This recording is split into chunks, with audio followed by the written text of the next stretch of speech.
Hello and welcome to the final day of Chinese DPC. We are here with you and tiebreakers between RNG and Aster. They played yesterday, but that's not it. They got to play again. And I'm joined here on the panel by Neff and Lizard to talk about the series, talk about the season, talk about the last BO3. The final day, B-Cop. The final countdown. That's the end. Are we going to get DPC 8? No, wow. that was not enough. I believe that was not It was enough. only like a split second. I think Yeah. maybe like 8 seconds of music to Do actually. you know the rules of it? I've dabbled in some DMCA looking rules. Experienced it at all? No. No, of course I've not. never You're been, a very good lad. Yeah. Yeah. I'm a good lad. Yeah. Do I We all do I know look that. British? Is that why I'm a lad? You know, I like your sweater. You don't really look British. We need Nomad here. I'm the for substitute that look. host. So Yeah. You did take the chair, and that chair kind of does make you look a bit British. Yeah. Are you guys sad we're leaving? Like, I'm just so sad that it's almost over. This last day, one more series, and that's it. Everyone has to split. Well, I'm gonna remain, but you guys going your way. Separate Like ways. you have to be sad that you're leaving. Are you really sad Right. that I'm leaving? I mean, I keep talking about anime. And Look, your shirt does not make me feel any remorse or sadness. But overall, yeah, I'm gonna miss having you around. it's been a nice time. You've been an excellent friend in our short time that we've known each other. Thank you. You tearing up, Peacup? it's so beautiful. Anime, non-anime, friendship. I mean, he loves anime. He watches Dragon Ball. Anyways, The last day and you're gonna out him like that? Dragon Ball is amazing. There's nothing to out, but Okay. I don't consider that on the same level like some. It's a gateway. You'll be with me soon. Yeah, you'll be watching. What gateway? I was watching Shokugeki no that. Soma soon. I was watching that when you were in diapers. Come on, bruh. Are you really that much older than me? I'm not. My parents actually wouldn't allow me to watch violent cartoons or anime or something like that because my sister thought she was a character from one of the shows and tried to hit my dad with a hockey stick. Oh damn. Yeah. Okay. Yeah. I think she was like 4 or 5, but after that they're like, nope, not in this house. Isn't it easier to just take the hockey sticks away? Oh, we're Canadian. That sounds so Yeah, easy. that's impossible. Yeah. You're right. They Canadians get born with the skates on. Yeah. B-Cop. How it goes down, yeah. We might separate and leave, but at least the series that we have here is not for relegation, right? What's It the means so much. Let me tell you. what is it for? It's the second and third tiebreaker. It's not for much. Uh-huh. Actually, I lied. It's for everything. For all of, let me scroll up.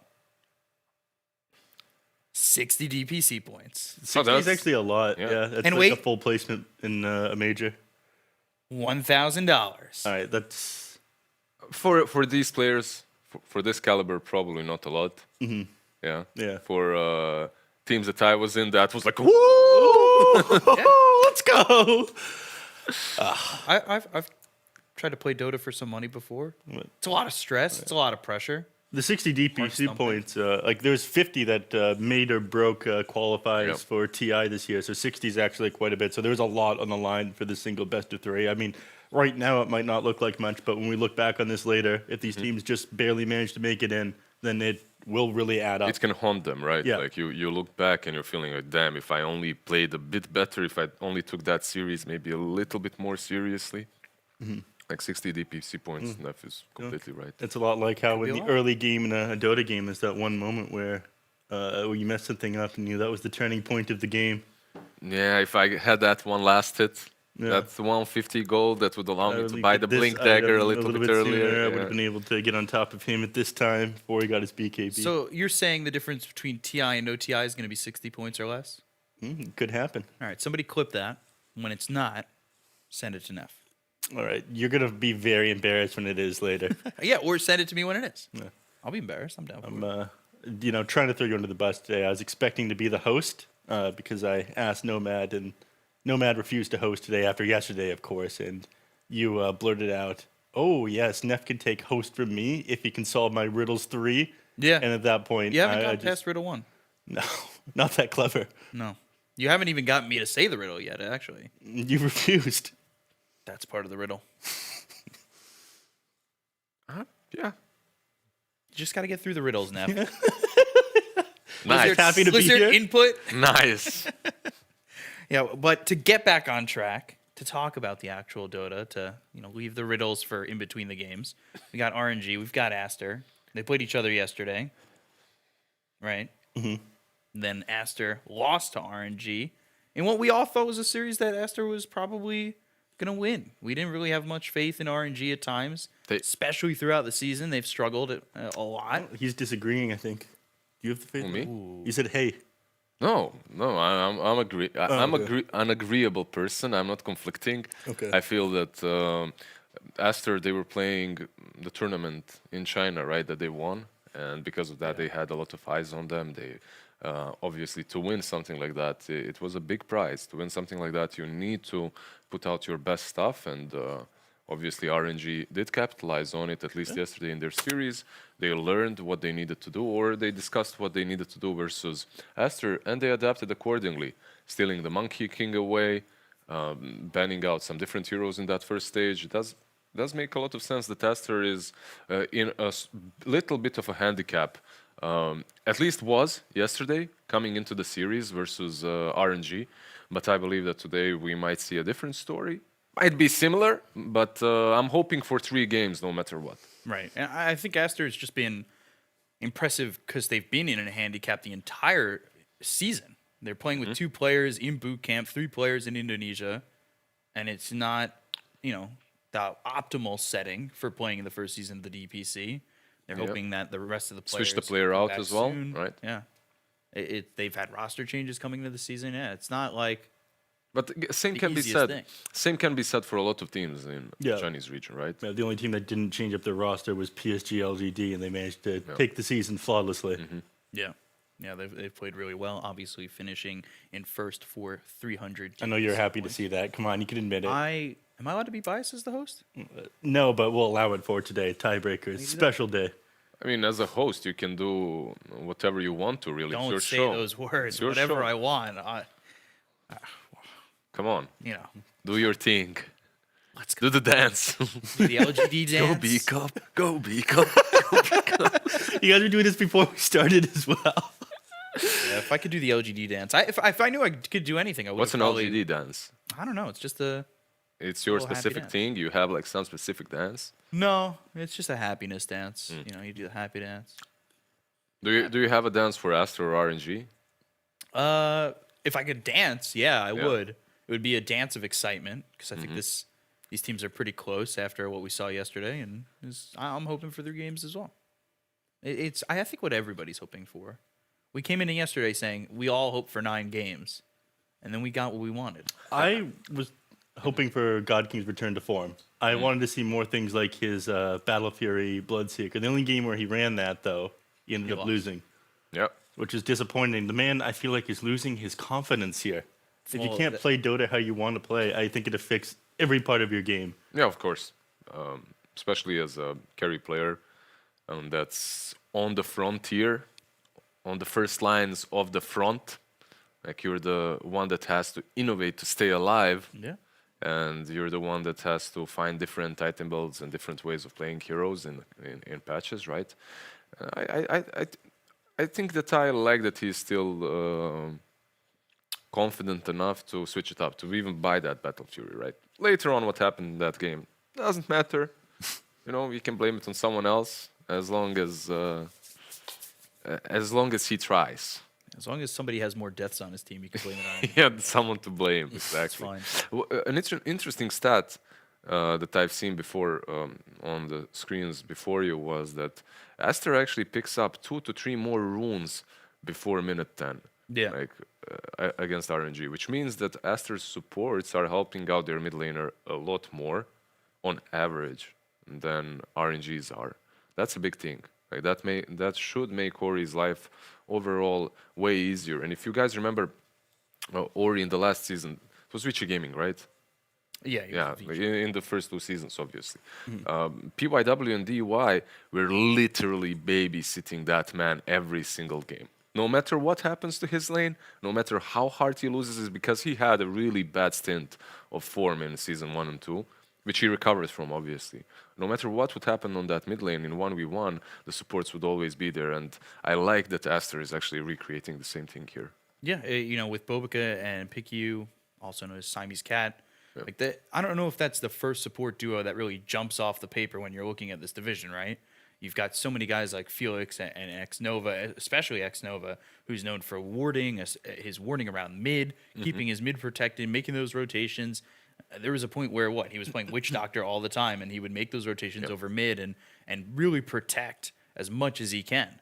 But yeah, Aster recreating that support situation that you have with PYW and DY is very difficult, and you could see that is really a strong duo because someone like Paparazzi, who's now moving up to Division 1, coming out of Division 2, is having a lot of success in the mid. And, yes, you're the mid player. It's a 1v1 lane, theoretically. Maybe not in pubs. But when you've got your supports coming over to help, if you're getting ganked or somebody's trying to dive the tier 1, you really want that support to bolster yourself up. It can change depending on what hero you're playing in the mid lane and what hero you're playing against. Like Spirit Hero, Storm in particular, it matters a lot whether or not their supports rotate in, because if you don't have the water rune, your life is harder, right? Yeah, your life is a lot harder. You think you have all that mana to work with. Paparazzi had his team securing water runes for him as well when he was playing the Shadow Fiend a lot in Division 2. Without that, there are some very easy ways to punish these certain heroes that are inside the mid lane. So maybe another thing to keep on the lookout for. What's your favorite rune, Neff? My favorite rune? Yeah. What kind of a person are you? By the way, I'm going to judge your character on this answer. It depends on the match, but as a support player, a lot of the time, okay, my favorite rune is for funny reasons, the Illusion rune, because I absolutely love baiting people out with that thing or scouting something out in front. It also allows you to dive. So you're deceitful, I see. What would you have said if I said the other thing? I just find something bad. Double damage rune, hungry for power. Just find something. What's your message answer? Regeneration rune. Okay. Always trying to keep yourself tip-top shape. I just like, exactly. Healthy life, healthy living. When I played WoW, I was a druid. Okay. It's Fair enough. Tauren druid, obviously. Getting the regen rune, but How's he allowed to be this good of a person? This sucks. well, It's all lies. yeah, okay. It's all lies, but what isn't a lie is the draft. And to bring in some non-lie stats, we've got our stats draft master, our Cryptic, 100% joining us truthful. on the panel. Yeah, very nice of you to say I'm a truthful person. Yeah. Now I can get away with saying whatever I want up here, and everyone will believe me. Oh, you got the bolo tie on today. Yeah, of course. Yeah, absolutely. Not only the bolo tie, but you have the statsman's stand, and who's in front of the stand can tell no lies. Yeah, That's true. It's well known. It's a fact. It is. Who's gonna win the game? Imbue you with power. RNG. Yeah. There you go. Like, okay, thank you guys. Yeah. We'll see. Well, yeah, of that course. was Yes, the yes. 2022 Well done. season. Yes. It's been really good. Yeah. Shaking hands all around. Thank you very much. I'm excited though. It should be a really fun series, like you guys were saying. Like these teams, I think Lizer was right. Got caught off yesterday on Aster. So we'll see. If it happens 2 days in a row. Now, my question for you, Draft Master, is all answers you have are honest. Do you think it puts them at an advantage or disadvantage that they played so many games and ended up winning the Intel World Open just before they played? I think yesterday it was a disadvantage. I think today it's a new day, and I think Aster will be in better form. Okay. Yeah, that's what I think. Makes sense. Will Nev find true love? I think he already has. He has? Are we just treating him like the Magic 8 Ball now? Yeah. Okay. Well, we'll shake him up and ask him some more questions, but for right now, we got to get into the draft. We've got Io Mars from RNG, Bane as well as the Monkey King. All right. For Aster. Hold on. Something strange has happened here. Our most contested hero has not been picked up in the first phase. Queen of Pain. Yeah, she's true. I feel like for these two teams, Monkey King is probably a bit more important. Monkey and Io, that's how it looked like yesterday. Aster, they do get to play their Monkey King this time around. RNG did manage to steal it from them yesterday. And from the interview specifically, that was something that they highlighted. They're like, yeah, we needed to take Monkey King from them. Yep. So giving this over to Bobica or potentially Monet, right? They can flex it, is very strong for them. RNG do get the Io, which is obviously one of the best heroes, most successful heroes in the DPC currently. Like a 62% win rate or something on a ton of games. So doing very well. Pretty high percentages. I believe everything he No, says. they played with it yesterday as well really well. Felix on Io and Aster on Io had good performances. The hero is just difficult to play against. It's a shining ball of light that brings destruction. And this game. regeneration. But much like you. yeah, regeneration is really what's important, of course. So is that also your favorite hero? By the way, region rune, why it's my favorite is because I get crushed on mid, and then I see that region, and I'm like, Lane salvage. Sign of hope. Yo, I suddenly won mid lane. Cool. nice. Yeah. And then like game ends and you just type the easy lane. Yeah. Yeah. The enemy mid laner mauling as he crushed you, but it just didn't end up mattering. That's the best part. I did that yesterday. Put in easy lane. We lost, but I got to say easy lane. I got first blood. Did you build Midas all Ancient that matters. Apparition? I did not build Midas Ancient Apparition, but I did play Ancient Apparition both games. I think if this tournament lasted like 2 more weeks, let's say, Troll would become first ban or first big hero. He Right. definitely found popularity towards the His- back end. His stonks are rising. Yeah. right now. And it was Unlike- RNG who were the first teams in the first team in the region that was picking it up. I was thinking that they might pick that here as back the last time Troll was super popular, Razor and Pangolier were normal bans up against him. The moment that you see that Razor ban, it kind of does make sense Yeah. to ban out the Troll as well on the side of Aster, as that's what RNG might be planning. But you had the first pick, so you could have taken it. I guess that means that Monkey will be Position 1. position 1 for them most likely. Yeah. And that's what you want, right, versus the Mars. Yeah, it actually makes a lot of sense because the Troll is one of the favorable matchups into the Monkey King. So they not only, take the Troll out of comfortable hands, but they keep themselves a decent core matchup. They get a Gyro. Gyro Io, Gyro Mars. A lot of synergies here between these 3 heroes on the side of RNG. Not the greatest fan of the Gyro core, however. You prefer it on support? Or just No, I in just don't general? prefer the hero in general. I feel like, yeah, with Io it can work. And it has been this super wombo combo for ages, right? But Yep. it's like Jug yesterday. It's a perfect Jug game, and he still doesn't feel strong. Yeah. Gyro's only won once in the Division 1 to China. Hasn't been so picked a lot, though. Only 3 times. It's only been contested 5 times. So this hero is not something that China very much favors at all. It was very popular in South America. Current Thunder Predator is one of the teams that ran it a lot. I think Infamous did as well as position 5. They Yeah, would as pick like- it up at the start of every draft. So it's like Fata did and what the Chinese region did in the first season, literally last year. Yeah.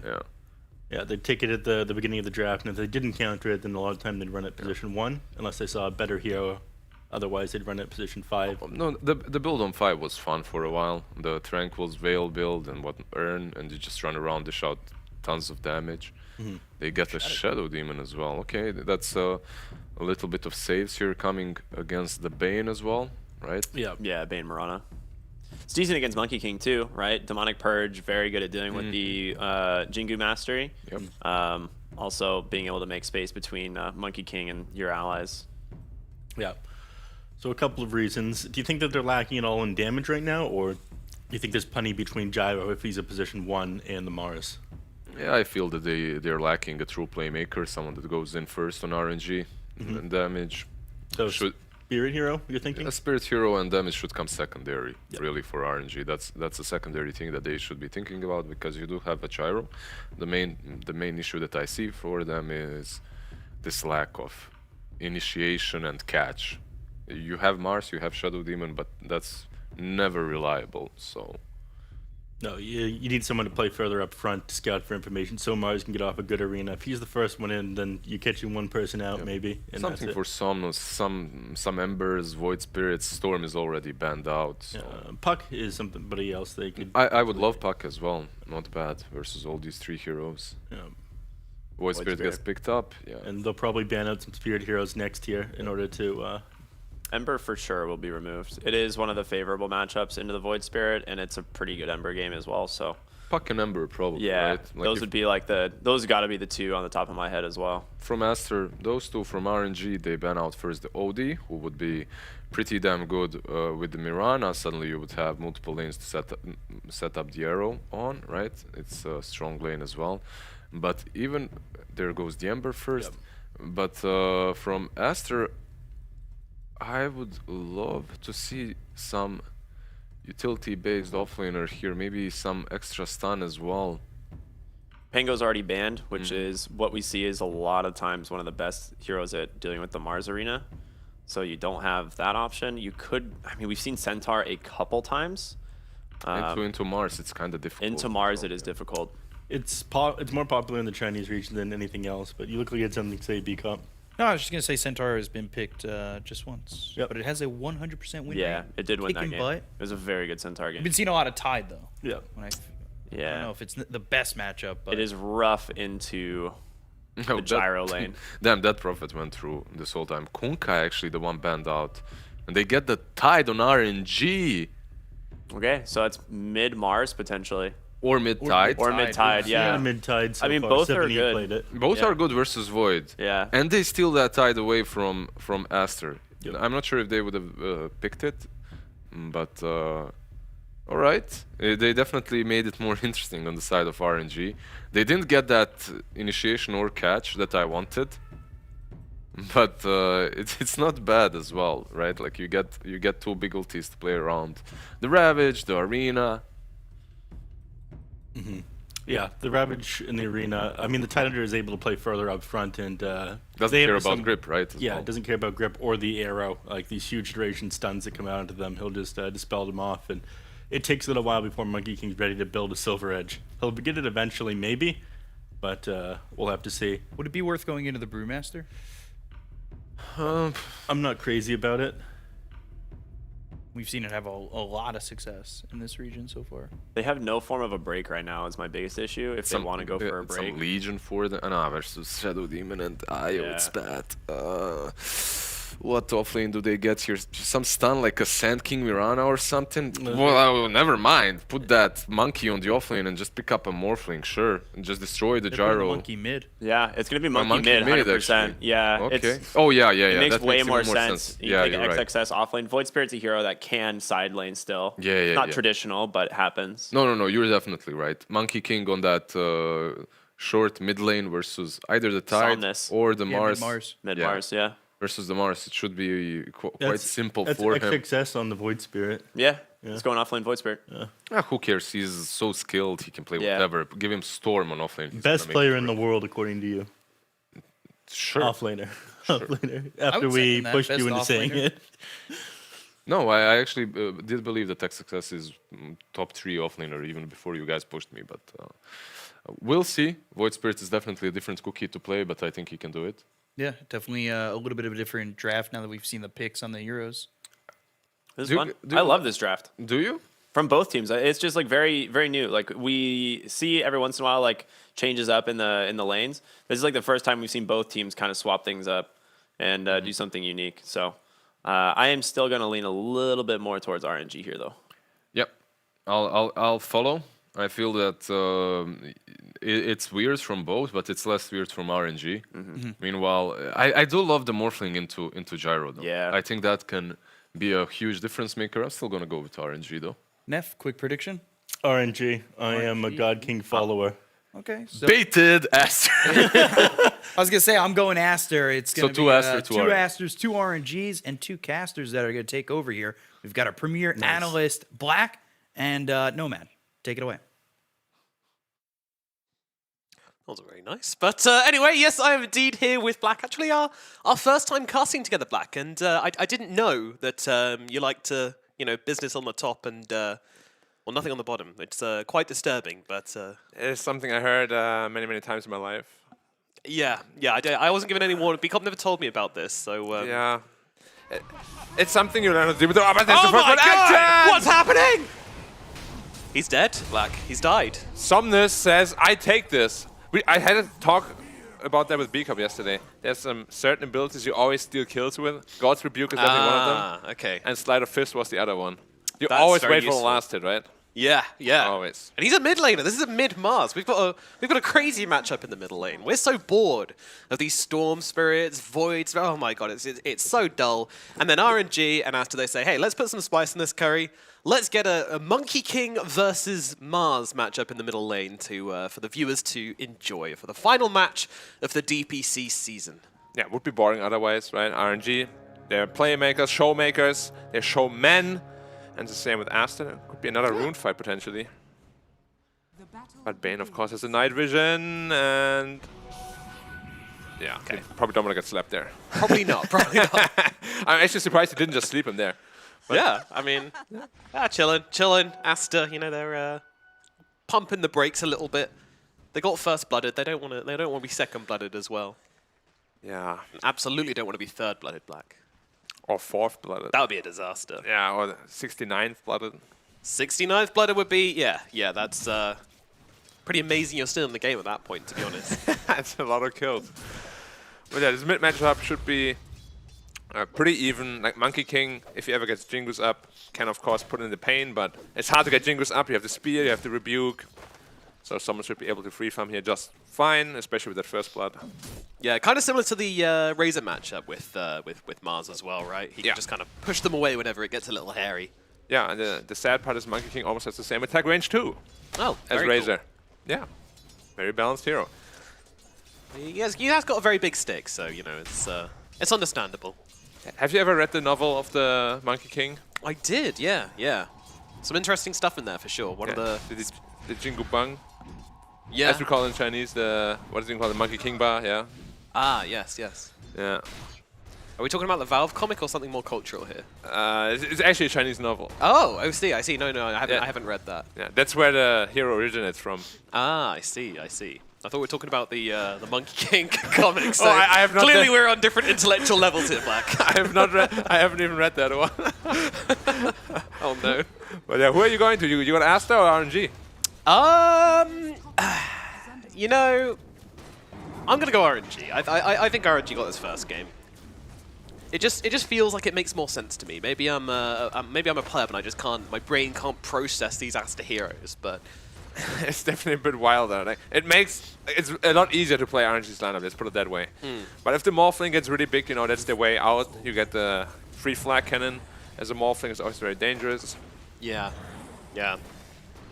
No, definitely good Morphling game, and you know this hero, he's like what top 5 or something, top 10 picks, definitely like the top carry pick in the China region. Meanwhile, the other regions just don't care about it. He's really low down the rankings in the other regions, so definitely a regional speciality. Yeah, when it was first picked, like every game, pretty much, I was like, oh, nothing. Okay, some Big hype. It's just, Giving him the Jingle for free. yeah, Okay. just throwing all his kit at Ori, and Ori's just like, oh, all right. I'm just gonna heal up now. And is he gonna do it? He's not doing it. Yeah, I didn't boundless. It's alright. You know, Ori plays with his prey. So there's a Tango. He's gonna be just fine. Why is Morphling so popular here? I don't even know myself. I don't know. It feels like they kind of just fight with each other. Oh, look at these! Look at these! Look at this! Oh, I messed up. he never blocked mind. it. Felix. The Ancients blocked the big camp. That is unbelievable. I think he's gonna get replaced probably after this match.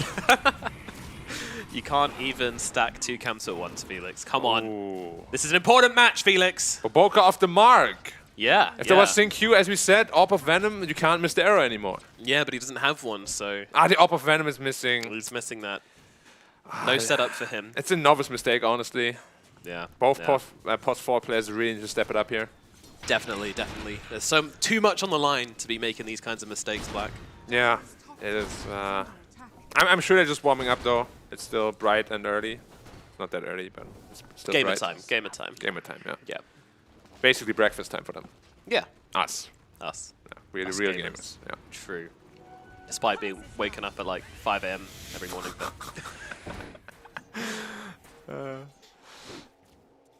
Bit of a kerfuffling for the Water Rune, and wait, does he get one on? Yeah, he gets one on Monkey King. Yeah, he doesn't have a bottle, though, so it's not as important for him. PQ coming down just to secure that one.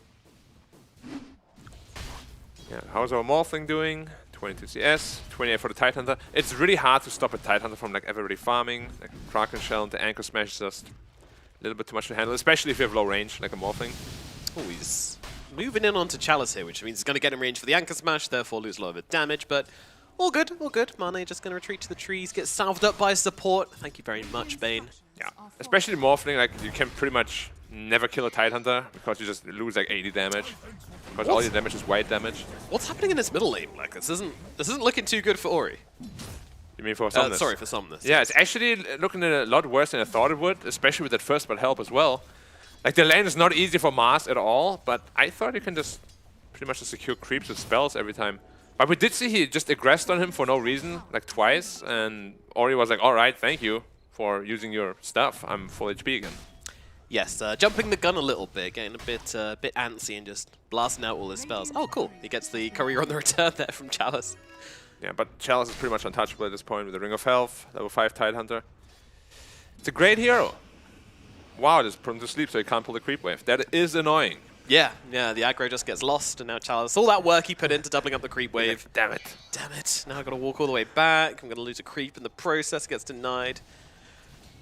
Curse you, PQ. Oh, is the Monkey King actually tipping top? Will he be able to get a kill, Nomad? Yeah, I don't know, because they swapped the Nightmare dealing no damage. really nicely, and Chalice does not care. Even Xnova coming up for this one as well. Ori, little bit awkward here as he's now being aggressed by the side of RNG. They're actually looking for the turnaround kill here. The poison stacking up, but not enough. He's got the Boundless, so full health. Didn't even hit a single hero, just creep waves and illusions. You saw that one coming a mile off, didn't you? Yeah, I was wondering if he was gonna try to bait anything. Well, he was, but of course, RNG is smarter than that. Didn't bite the bait. So smart. And not asleep. He doesn't like Chalice at all. The third in a row. Is it really doing anything to Chalice? No. Like, it did say Mental what? damage. 15 pure damage, which is regening in that same time. They saw the big ancient stack though. Oh, bottom lane! Oh my goodness, God King, he's left alone. His babysitter leaves. And then he gets taken down. Stuck a fork in the plug socket, unfortunately. Yeah, and they're also blocking the ancients with a sentry. Very well done. So they won't be able to get that stack. But yeah, Void Spirit, of course, is a very, very strong spirit. Not just in the mid lane, but his base stats and abilities are strong in side lanes too, as you can see. Top net worth easily. And he looks to be very accustomed on the hero, actually. Indeed, indeed. He's having a whale of a time down in the bottom lane. Enjoying life, especially after that kill onto God King, which is going to put him a little bit behind the Morphling. Could be the start of something bigger, but for now, just a small advantage for the Morph up at top. Yeah, you're going to be really careful when you play this Morphling into Gyrocopter matchup. Or rather, Gyrocopter and the Morphling. Like, if you're not ahead in net worth, you are going to struggle big time. Because you are supposed to be the snowball farmer. Morphling is supposed to be the one that farms slower than you. So if you're actually behind in net worth, those teams are going to be rough. So 1-on-1 right now, as the stacks continue to be made here. Xnova going to be the one. Okay, D1 in time. No, definitely not. Oh, can he? And Shadow Poison he's it. good. Wait, Go, what? Go. That was a bit late, I think. Quick enough. Let's see. So tense here Nanda, ja. in this tiebreaker. I He knew gets it. them, but not the Ancients. He had time, though. He had time. He just did it late. Unbelievable Arrow coming. scenes. Is it? Where did the arrow come? the arrow He go? arrowed the creep wave. like the creep ran in front, yeah. Oh dear. Poor Vaboka. He would have definitely died there on the Mars, I think. Yeah, well, unfortunately, the pesky creeps getting in the way and preventing the arrow from connecting. Yeah, cheeky little voice line too after he hits the creep. Like, ha ha ha. Annoying creeps. Out the way. That happens sometimes. Like, if you right-click a hero, the entire wave just aggroes you and you're like, oh, sorry guys. Get out the way, creeps. I messed that one up. Yeah. Got 30 gold though. True, true. So is it really a loss? Yeah, his game is online. Yeah. Oops, guys, I accidentally hit a creep again. Sorry, everyone. Oh, I hit the big centaur, sorry. It just keeps getting in the way of my shots. I hit the range creep Oh, 5 times in a catapult. row. My bad. The classic. Yep. Damn Mirana players. Aren't you supposed to be support? Why are you taking all my creeps? Why have we got a Midas? Mirana Midas, it would be... I would love it, honestly. Whole creep camp gone at once. How can you say that's bad? Against Chen, I would dig it, I think. Okay. Yeah. Against not Chen, probably not. Against any other hero in the game? Yeah, probably not. Right, stealing a little stack. Yep. Very little stack. There was literally one Satyr left. It's about sending the message, though. It is. Nothing feels worse than getting your stack stolen. Man, he's big on the Void Spirit. He already has his Kaya. Whoa! That is Here also we huge. go. Oh, let's see those dollar signs, baby. God King, he's gonna go for the secondary stack on the Ancients. Oh, you bet your Nelly. Felix is gonna stack this one. Yeah. And they tried to stop it on Aster, like they dewarded, blocked it for like 2 minutes, but it's really hard to stop this triangle farming because they have a Mars, they have a Tidehunter. It is so hard to invade the triangle. Yeah, dump those spells. Get that back, Queen. Look at him go. Yeah, God King looks very excited too. Like, oh yeah, getting some ancient creeps. He's talking a lot. What do you think he's saying? I got Flag Cannon in 10 seconds. Overcharge me now. Overcharge. Yeah. Gotta make sure you spellcasting's on point there. They're going on shells again. Yeah, they're making the play onto the big watermelon man up in the top lane. He has got the Ravage, also got a Hood as well. Is that going to save him here? It's a question. Ooh, good timing on the Kraken shell. That's very helpful, but Monet still looking to chase, but in range of the anchor smash, so Charge just says, go away. Waves his anchor at him. Tide is such a silly hero. He do be. He also has a chip vest, of course, so it's a 20 HP region. Oh, delicious. Very nice, very balanced. Didn't even have to use Ravage while they farmed that entire stack. Yeah, that was a position 1 and a position 2 and a position 4, all committed to the position 3. And if you add that all up, it makes A lot of positions. a lot of positions, Yeah. but no deaths. I mean, we spoke about how Morph just doesn't deal damage to Tidehunter. You lose like 60% of your damage. So Morphling hits you for a whooping like 30 damage. And not asleep. Now Void Spirit also comes. Arrow Now the entire nails team is him. here. Where's your Kraken? Here it is, but it's not going to be enough. They will take down Chalice at last as Vocal lands the arrow with the sleep combination. Ori was also in the neighborhood. They were actually all 5 up there. Immediately smoke, of course. Gotta be fast. But Io Gyro on the bot lane. You won't really be able to find anything here. How much is this smoke about just getting out on the map again? And how much is about actually finding objectives? Yeah, I think that's what I wanted to do. Just like block the Ancient perhaps and make sure that you take some of the map away again. Because if you show 5 heroes there, Chalice is like, yeah, they just brought 5. Summoners gets actually caught? No way! They're going for this. Nova with a great sleep in here. Is it going to be enough, though? They won't be able to save the Mars, but they are doing a lot of damage in response. They reload in. The right gyrocopter doing a lot of work in the backlines here. They're moving across to Ori. Ori, he's got to leave, but I'm not sure he can. He's going to lose his life as well. My goodness, just in the blink of an eye, 3 heroes dead on the side of Aster. Yeah, we're doubting it for a second, but it makes so much sense actually, because we just spoke about the overwhelming team fight. Gets the Master Arena on 3. Tide TPs in a little bit later. Sure, you die, but you take 3 with you. Just super worth for them. Very, very nicely done. Yeah, using those big ultimates to stall out for the relocate to come through. And there's nothing Aster can do about that. Yeah, there's no way he didn't know they're coming for him, right? Like, there was definitely a bait. Yeah, 100%. Like, Xnova was there just to save him with the disruption as well, which was really, really key in this. He would have been dead a long time ago. he actually hit an arrow after the disruption, like, past 2 illusions, it just hit on the back. It was an insane arrow. Otherwise, he wouldn't even have died on some of this. My god. Well, Boca cleaning up. We actually have a fight going on up in the top lane right now as we've lost Somnus once again here, going a little bit too deep here into the tower. Looks like they were following up on a spear, but getting a bit too greedy. Xnova comes in with the disruption, trying to buy God King the space he needs to get out from this one. Aster, though, they are chasing. They are hungry. Chalice just trying to chase them back here, but Boca will not finish the job, so instead they'll look over towards Xnova. Xnova to fall to XXS as he gets himself the double. At least they did save the gyrocopter, but Mars dying again, like as a mid-Mars, you are really conscious about your net worth. You want to be able to go into those damage items, and right now he is, well, he's not the lowest, or he's even lower than him. Both our mid laners are pretty damn poor. Interesting. It started out so well for him too. Imagine both heroes losing mid. Yeah, no winner there. No winners. The supports are the real winners. But yeah, both these heroes, they don't have, I mean, Mars does have good creep wave clear, but if you're just fighting all the time and dying while doing it, your net worth is going to be suffering. He's going to be close to a Blink Dagger, but as a mid-Mars, Blink Dagger isn't really the first item that you want to go for. Like you like really? those BKBs, sometimes even a Desolator first just to accelerate your game. Okay. But if it's this bad, then you gotta do it. Yeah, you can't wait too long for that initiation. Also, I think when you're playing with the Io Gyro, right, you want to, or as I like to say, the Io Copter, Yeah, the Io Copter. you want that setup. I also think that, I mean, they definitely spoke about it, because otherwise Chalice would have just gone for the Blink Dagger. But someone's probably like, yeah, my game's not the greatest, I'm gonna go for that Blink. You go your Aghanim Scepter, sir. Yep, makes sense. And the Axe is going to feel super nice with the flat cannon coming through. Oh yeah, for sure. God's Rebuke on top of that as well. Mwah, that is a chef's kiss from me. It's gonna be a lot of damage. Did someone just pick up his Blink? I know he bought it, I don't know if he... If it's here yet. See, is a courier coming? I don't see a courier coming. Maybe it's already on him. here. Yeah. That's why they're going for this tower. And XXS is like, yeah, I don't want anything to do with that. I actually don't know if you're asked how you fight into this Ravage and Arena. It is so difficult. Those are very scary spells.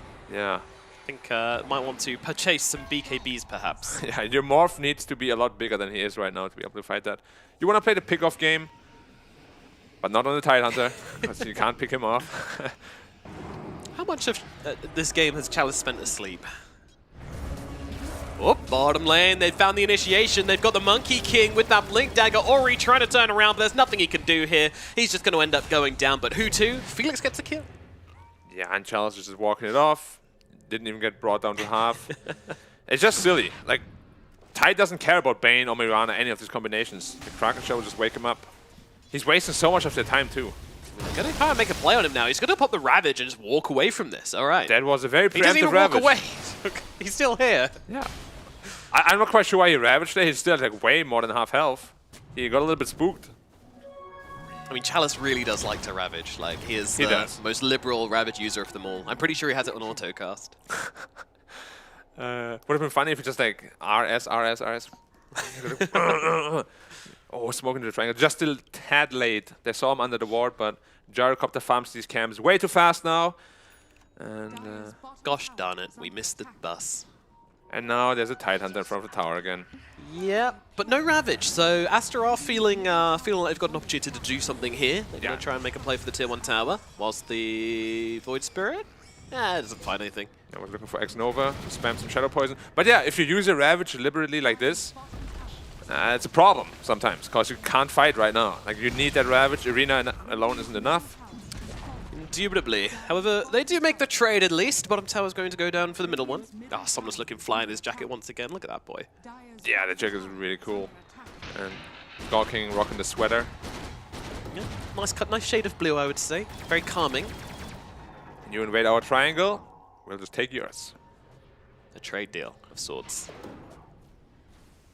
Now Aster, I mean, there's quite a few heroes up here at top, and actually XXS is going to start going on to. He's doing a lot of damage to Somnus here, but obviously can't stick around as the reload's coming through, and XXS might actually be the one in trouble. He's used all of his kits to try and kill Somnus here, and now he's just going to go down a little bit awkward there as they're going to pick up the secondary kill onto PQ. Yeah, like we spoke about that they need to make pickoffs happen, and they almost did, but like he can't do it alone. They need some more heroes there. If there's a Mirana there or a Monkey King, anyone, they'll get the kill no problem, but instead they get turned around on. But relocate. This game is really not going well for Aster. It's not. Yeah, got Ravage coming off cooldown soon. They can even threaten Roshan after that. Once you have Ravage in Arena off cooldown, I don't know how you even fight at Roshan. You got the Monkey King Arena, but he has no Maelstrom, he has no real damage item. Like, you're not afraid of him. Yeah, I mean, it's kind of like the trade-up, right? What would you rather have on your team, a poor Mars or a poor Monkey King? Definitely a poor Mars. Definitely a poor Mars. Any day of the week. And he's not even poor anymore. Like, he's on a halfway through his Desolator already. Once that's up, together with the AoE Gush, there's going to be a lot of minus armor, especially with the Flag Cannon coming through as well. These heroes are going to be like butter in the microwave. Yeah, but BKB now down on Monkey King. That could potentially be... not really, though, because you have the Shadow Demon, who's going to purge you. Then you don't get your Jingu charges anyway. Yep. It's going to be a very, very tough fight around the Roche Pit soon. I put butter in my microwave this morning. It was too hard to butter it, so I put it in the microwave, then I forgot about it, and now I've melted all my butter. All of it. All of it, yeah. So you might have to go back to the supermarket again I know, to get I more know. butter. Can you just put it back in the fridge or freezer and it I don't know. solidifies again? I It would look pretty guess- yucky, though. Yeah, it might be a bit weird. Heated and then cooled and then heated and then cooled. Kind of looks like a puddle, too, probably. Yeah. Oh, quick fingers. It's out of there. Okay, was That it was quick so fingers quick. from Somnus or slow fingers from Aster? You choose. I'll go with the quick fingers from Somnus, Okay. because that was quick fingers. So you're the glass half full guy. Oh, Okay. definitely, Okay. definitely. Yep. Glass half full, tank half full. Radiant are scanning. Well, there's honestly not a whole lot happening because Aster, they do have to dodge all the fights. And RNG knows that Aster can't really take the Roshan, so they can easily play around on the bottom area. He actually has Axe already. Very rich on the Yeah, Tidehunter. so rich. Same farm as Morph almost. and Morph is 3k behind the Gyrocopter. Like, that's the network that we want to see when you play Gyro against Morph. You really need to be ahead by at least that much. Yeah. And you can't even accuse Chalice of being greedy this game. Like, he has spent 90% of this game on the enemy side of the map just walking at lanes. Yeah. He's taken the enemy farm, which is why they're so poor now on the Void Spirit as well as Monkey King. They need some fights happening because they bought BKB first on Monkey. The only way you get money this game is through fighting. Yep. They smoke up, but they just constantly dodge them. I think it's the third smoke that yields no results. Ori committing onto Xnova here. Xnova does just turn around He's with alone. the disruption, and they're TPing in. They're going to reload across here. BKB, Wukong's command is out, but they're just going to fight into it, so he TPs away. Chalice drops a Ravage here. They don't dodge it on the Void Spirit. All spells off cooldown. I don't know. Yeah, he used his W previously, and... Oh, they have no dust! All right. Easy escape. Oh, Greedy course. Nightmare as well. Actually, no. If there's an arrow follow-up... Let's see. Baboka, it's slow, and it's just going to catch illusion. So Yeah. This time he can't make the trick happen. no, can't get the arrow round the back kind of maneuver. That looked so sick. Did you see that? Like, Yeah, it literally sick. landed in the back of Mars. And the illusions were like, Doesn't I was really supposed make to take sense it. because the pointy bit of the arrow was already past him, so he technically kind of spawned. But I guess if you spawned with a pole of an arrow in you, then it would still it would be hurt, pretty so. painful. Yeah, Yeah. yeah, so maybe it does make sense. Sorry, go ahead. I was just going to say astrophysical physics is not my strong suit. Yeah, same. Like, I was... what was your strong suit in school? Which subject? Or subjects? Probably biology. Oh, it's very good at biology. Biology. Yeah. I was good at, what was it? Was I good at anything? Sports. I was good at sports and English because obviously I was at a German school. Lots of English through games.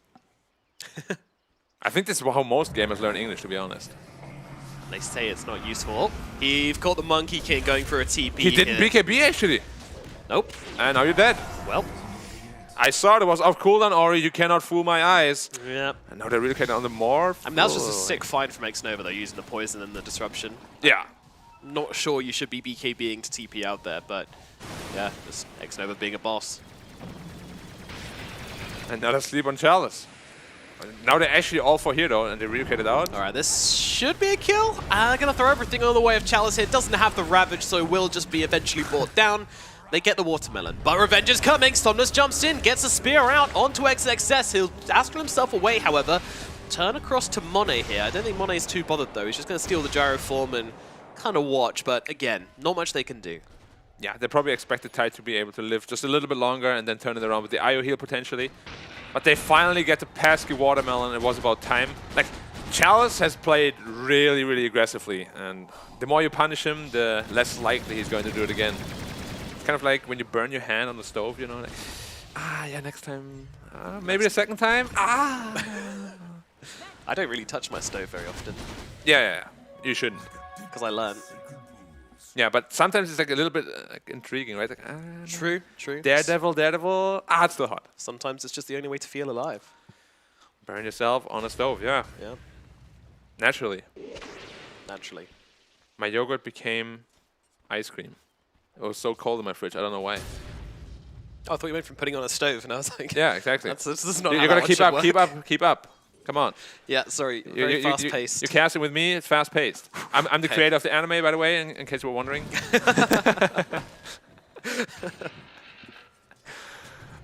Yeah, all 5 top. That's potential.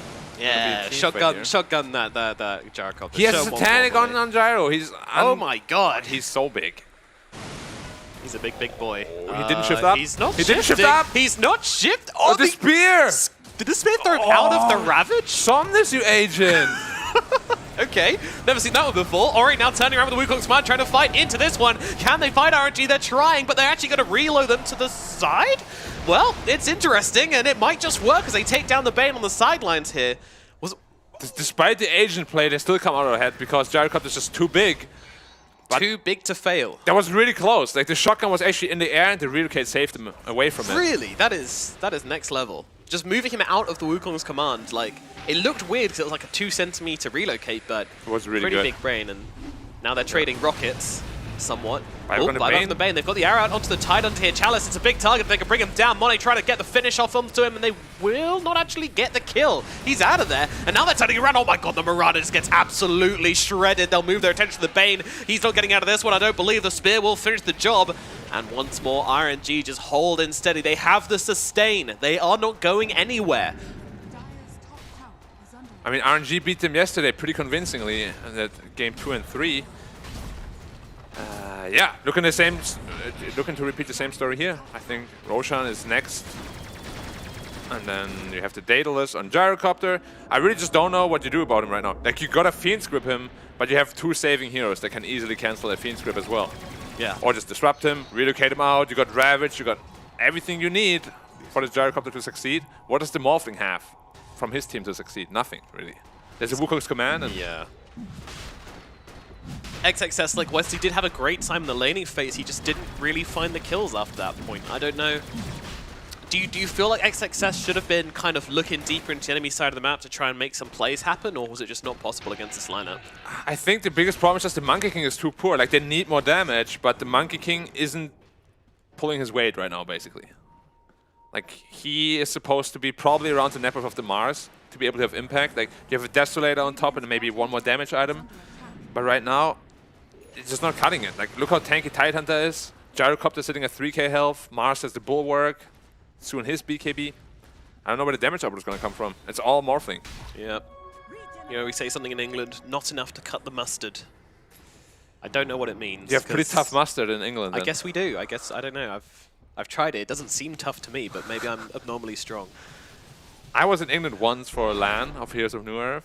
Oh, right. And it was actually, where was it? London, I believe. London. Good old London. Yes. Do you like lovely London? City. I'm actually moving to London. Oh, that's sick. I liked London a lot too. Stayed at the hotel there, had a good time. X-Nova might get slapped up here. Uh-oh. Shotgun to follow, and they will finish the job. And PQ says, my kill. Thank you very much. And they say, well, we'll just take this Roshan, don't mind me. They're coming over. They're not going to make it here in time, I don't believe. Minori's moving across, but he's actually looking at Chalice here. So he's going to take a Ravage to the face. They finish off the Roshan. Oh, no, not like this. Ori loses his life. And they get the Aegis. This just was not a good trade at the end of the day. And he jumped on top of him, right? He jumped on top of the Tide, and Tide's like, all right. He definitely didn't expect that move. Yeah, yeah. But even if you BKB there, like, you're all by yourself, Aster is looking pretty, what's the word? Discombobulated. What a word. Great job. Yes. Thank you. Discombobulation is definitely the state of the game for Aster. Meanwhile, RNG, they are very combobulated. Very combobulated, indeed.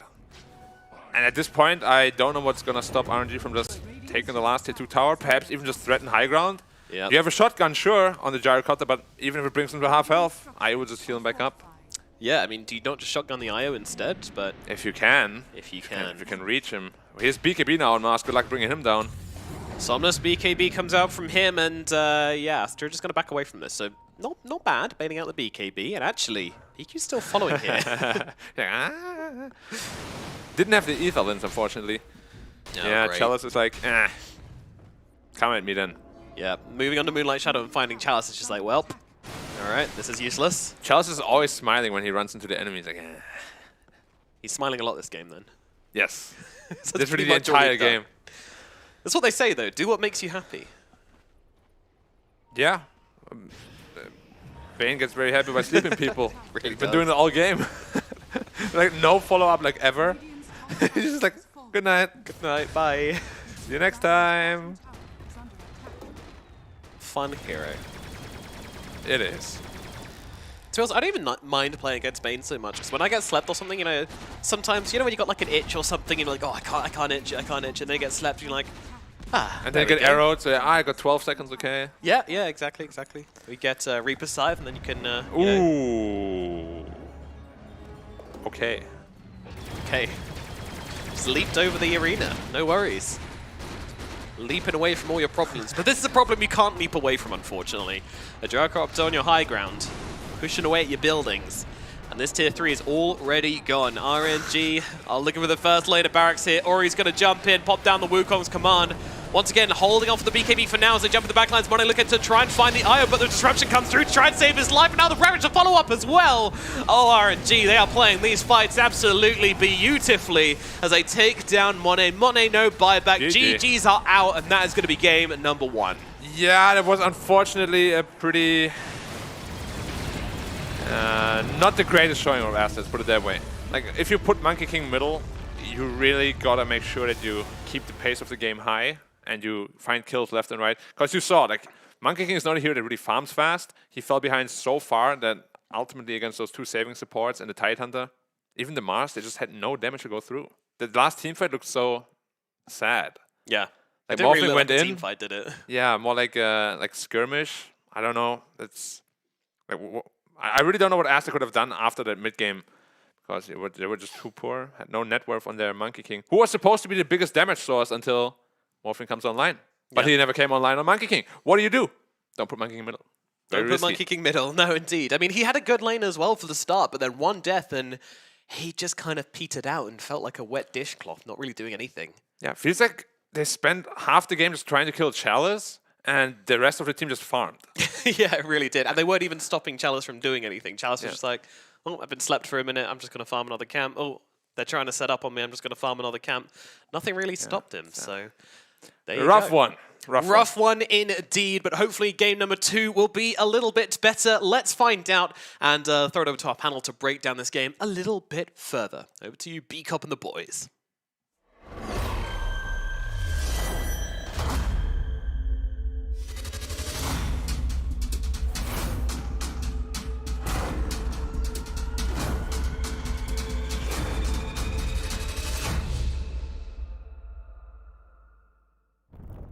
Thank you very much, Nomad and Black. Game 1 going the way of RNG.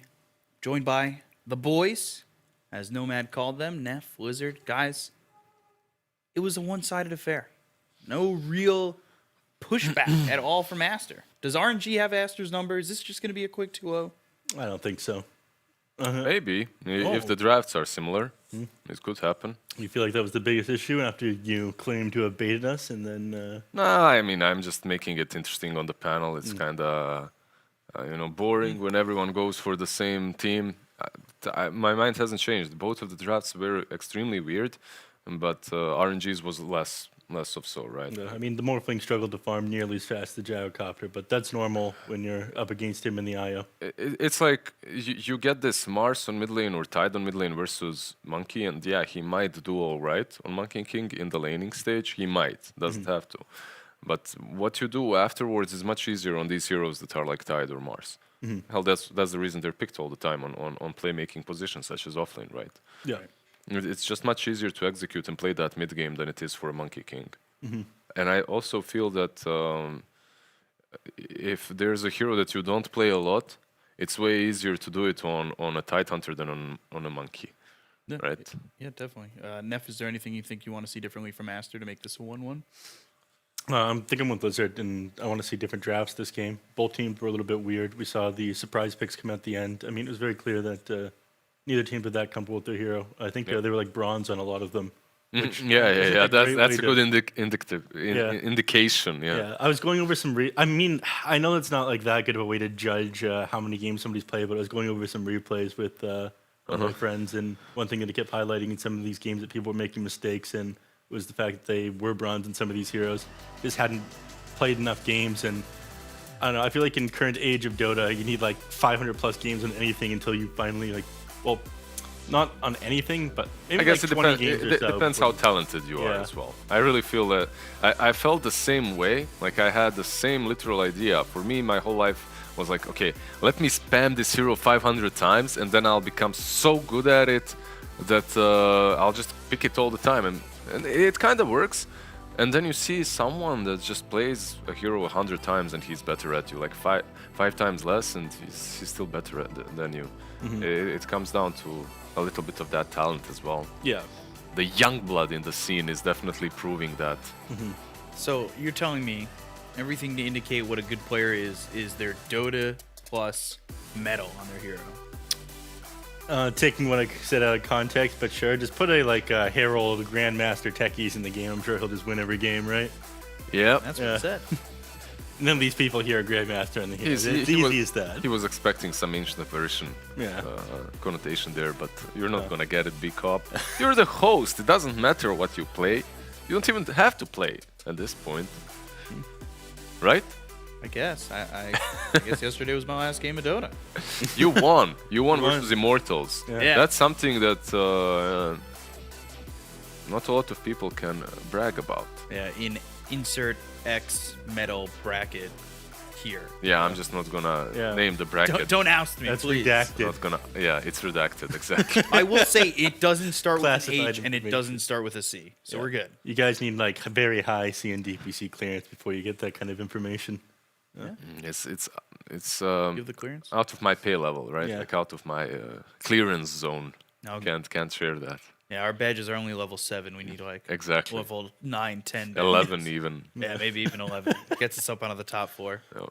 before we get some real clearance around here. And clearance is not something that Aster could do. It was always RNG on their side of the map. They could never clear it away. And when we take a look at the MVP coming Yep. through at you. Also, one huge thing that I noticed in this game is a reoccurring thing that's happening in Dota. There's something extremely popular that's completely abused. Then it gets figured out. It gets like these cycles, right? It gets figured out and countered every single game, and because of that, it stops being picked. Like in this game, IO and Gyro made so many stacks and farmed so many stacks, and nothing was done to contest it. Well, there wasn't that much they could do to contest it with those heroes, unfortunately. I mean, Well, Void Bane, Spirit- Mirana, Monkey, Void Spirit, come on, those are playmaking heroes, 4 of them.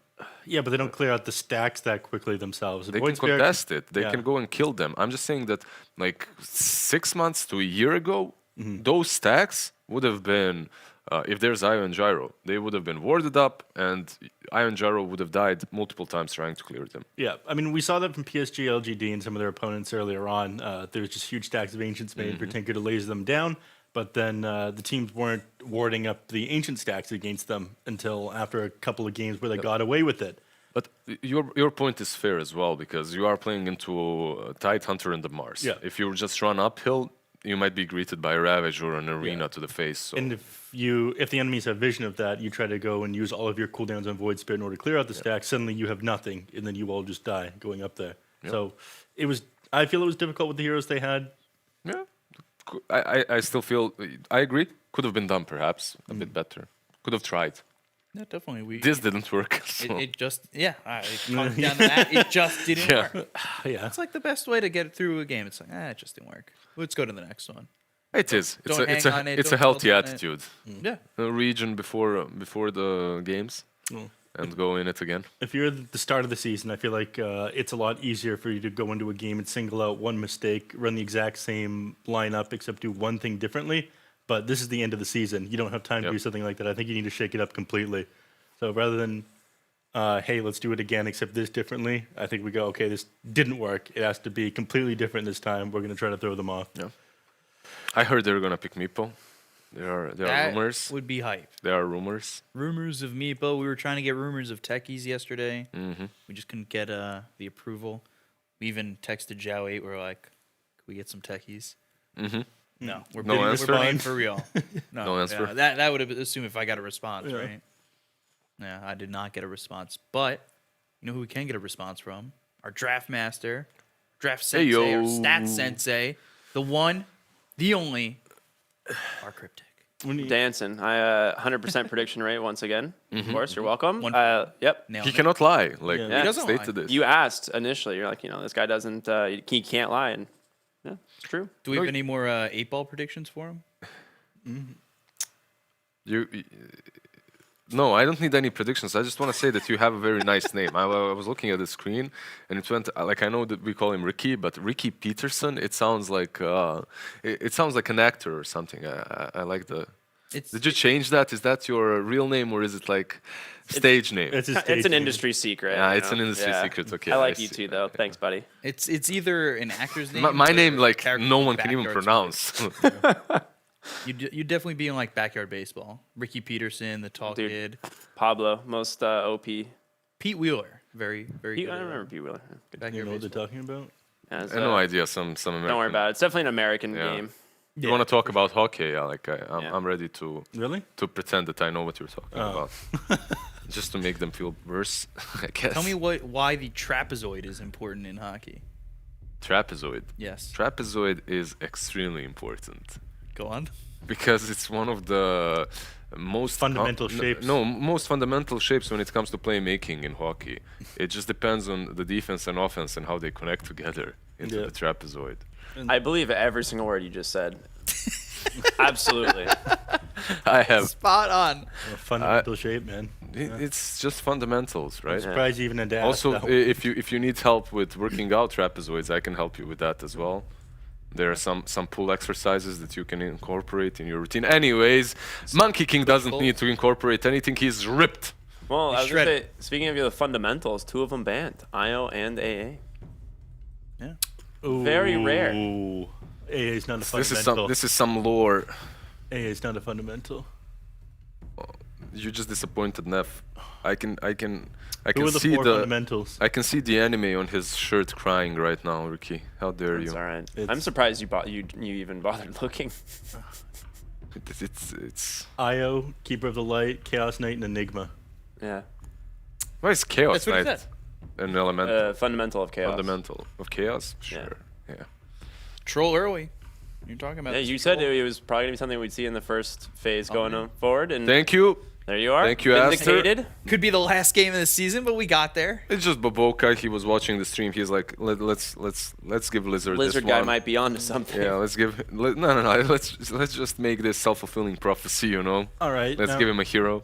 Queen of Pain has made it through again to the first phase, so that could be a hero, like you said, that people have figured out. It's gonna get banned down. Right? It's gonna be one of. Certainly, the it'll be banned out here. Certainly. I'm expecting her to be banned out by RNG or by Aster. It's only got a in the second 42% phase. win rate, so it kind of is figured out, right? What's the contest rate of it? The Queen of Pain. Yep. Well, they banned out the Broodmother now. That was again more popular and picked up a lot more in IWO, and Aster being the champions of that, I'm sure know to play against it very well and to practice it quite a bit. So giving that up to them probably not the best idea. Makes sense to get rid of it. Get rid of the 55 queen. 93% contest rate on that Queen of Pain.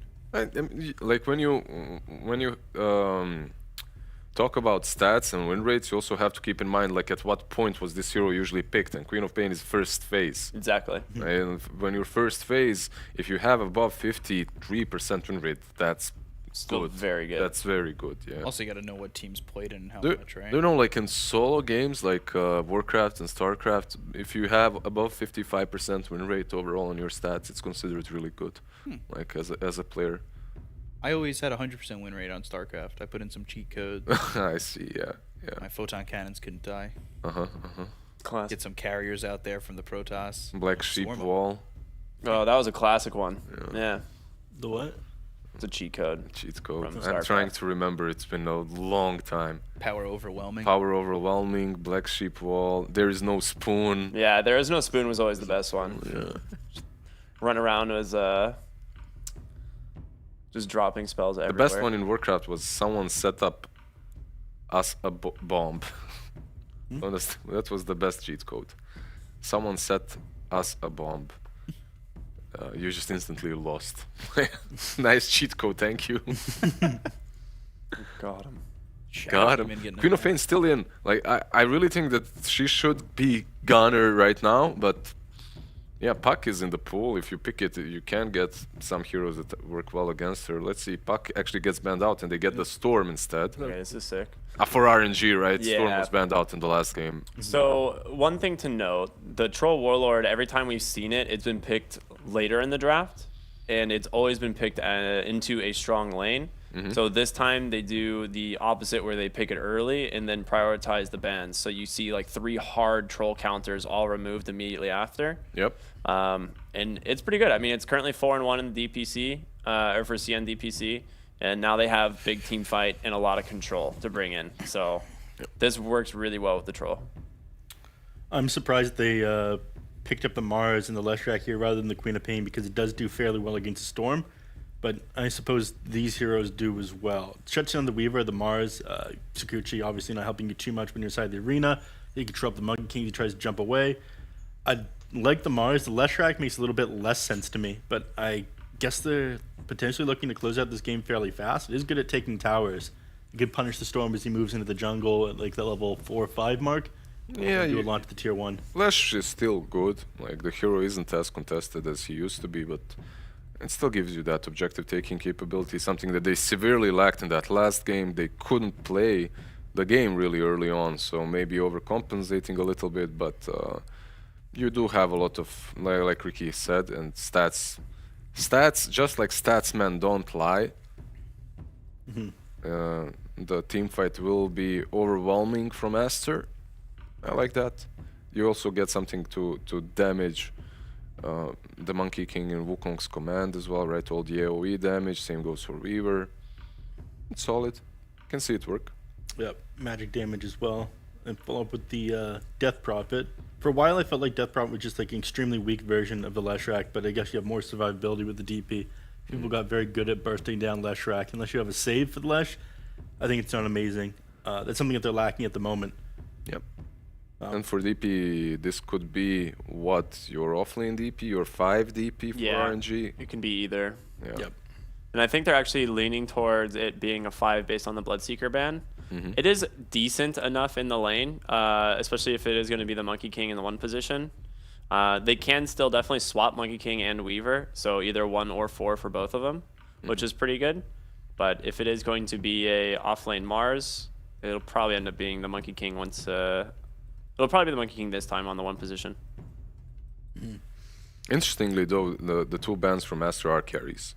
So they're expecting that God King will not be playing either one of these 2 heroes. They're expecting last pick carry, which would make for an awkward, I don't know, Troll 4 DP offlane, most likely, and Weaver 5. Or Troll plus DP, sorry, Monkey plus DP offlane and... or Monkey plus Weaver offlane. We'll see. What do you think the last pick on Aster is going to be? Let me rewind. What do they need? Position 4? They need the support, right? Yeah, 4. Rubik's still in the pool. I feel like he's pretty good here. I like Rubik. I feel like that's a really good call. Wouldn't mind it for Baboka. They get an edge instead. That's a hero that we haven't seen too much of, and when people forget to counter out the camps, then it becomes super strong. Yeah. Deals with Monkey King is one of the main issues. Like, you actually want to run the Monkey King as support now because of the enchant. I mean, it's not the end-all be-all counter to it, but it is pretty good. The Dispel on his Jingu Master. You just bait it. Like, you wait for him to get to Jingu, and then you just instantly dispel it. Yeah. Yeah, I can see that working. The problem is if you're like in the lane, the way you're playing Enches, you usually want that creep, right? But the Dispel is nice, like you said. It's just, for me, it does feel a little bit awkward, and they go for the Lifestealer last pick into a Troll. Yeah, That's an interesting one. When you say interesting, do you mean you... I usually mean used to be bad or something like that. Usually. But you're professional. I just say interesting to be more diplomatic. It's good with the Storm. They have the Storm Ball to roll in, That's right? old school. And Troll, old school, did used to be much better than he is right now versus Lifestealer. So they do have some things going for them. But Lifestealer, damn, that's a different one. It is. It's going to be a successful lane for sure for the Lifestealer. Outside of that, though, it's because of the Mars, right? Like you can rage out and whatnot as well later on. Yeah, it's got a good lane, and then going late game, you have always rage to get outside of the arena. So like in general, like I see that idea behind it, but overall, it does seem like it's going to be a little bit weaker than what we saw last game out of RNG. So predictions. I'll start with Neff. What are you going for? I'll go with the RNG again, game number 2. Okay. I'll go with Ricky second. I'll go with Aster again. Okay. Game number I'll go with 2. Ricky third. Thanks. Saving best for last, clearly. I'm going to go Aster as well. Yeah. So one. Or anything where you go on the distance. 3 games. Go in the distance. You think 3 games? I hope so. I'll join you on that. I'll go Aster, and then we'll send it over to our casters. It's going to be the very handsome Nomad and Black. Take it away, guys.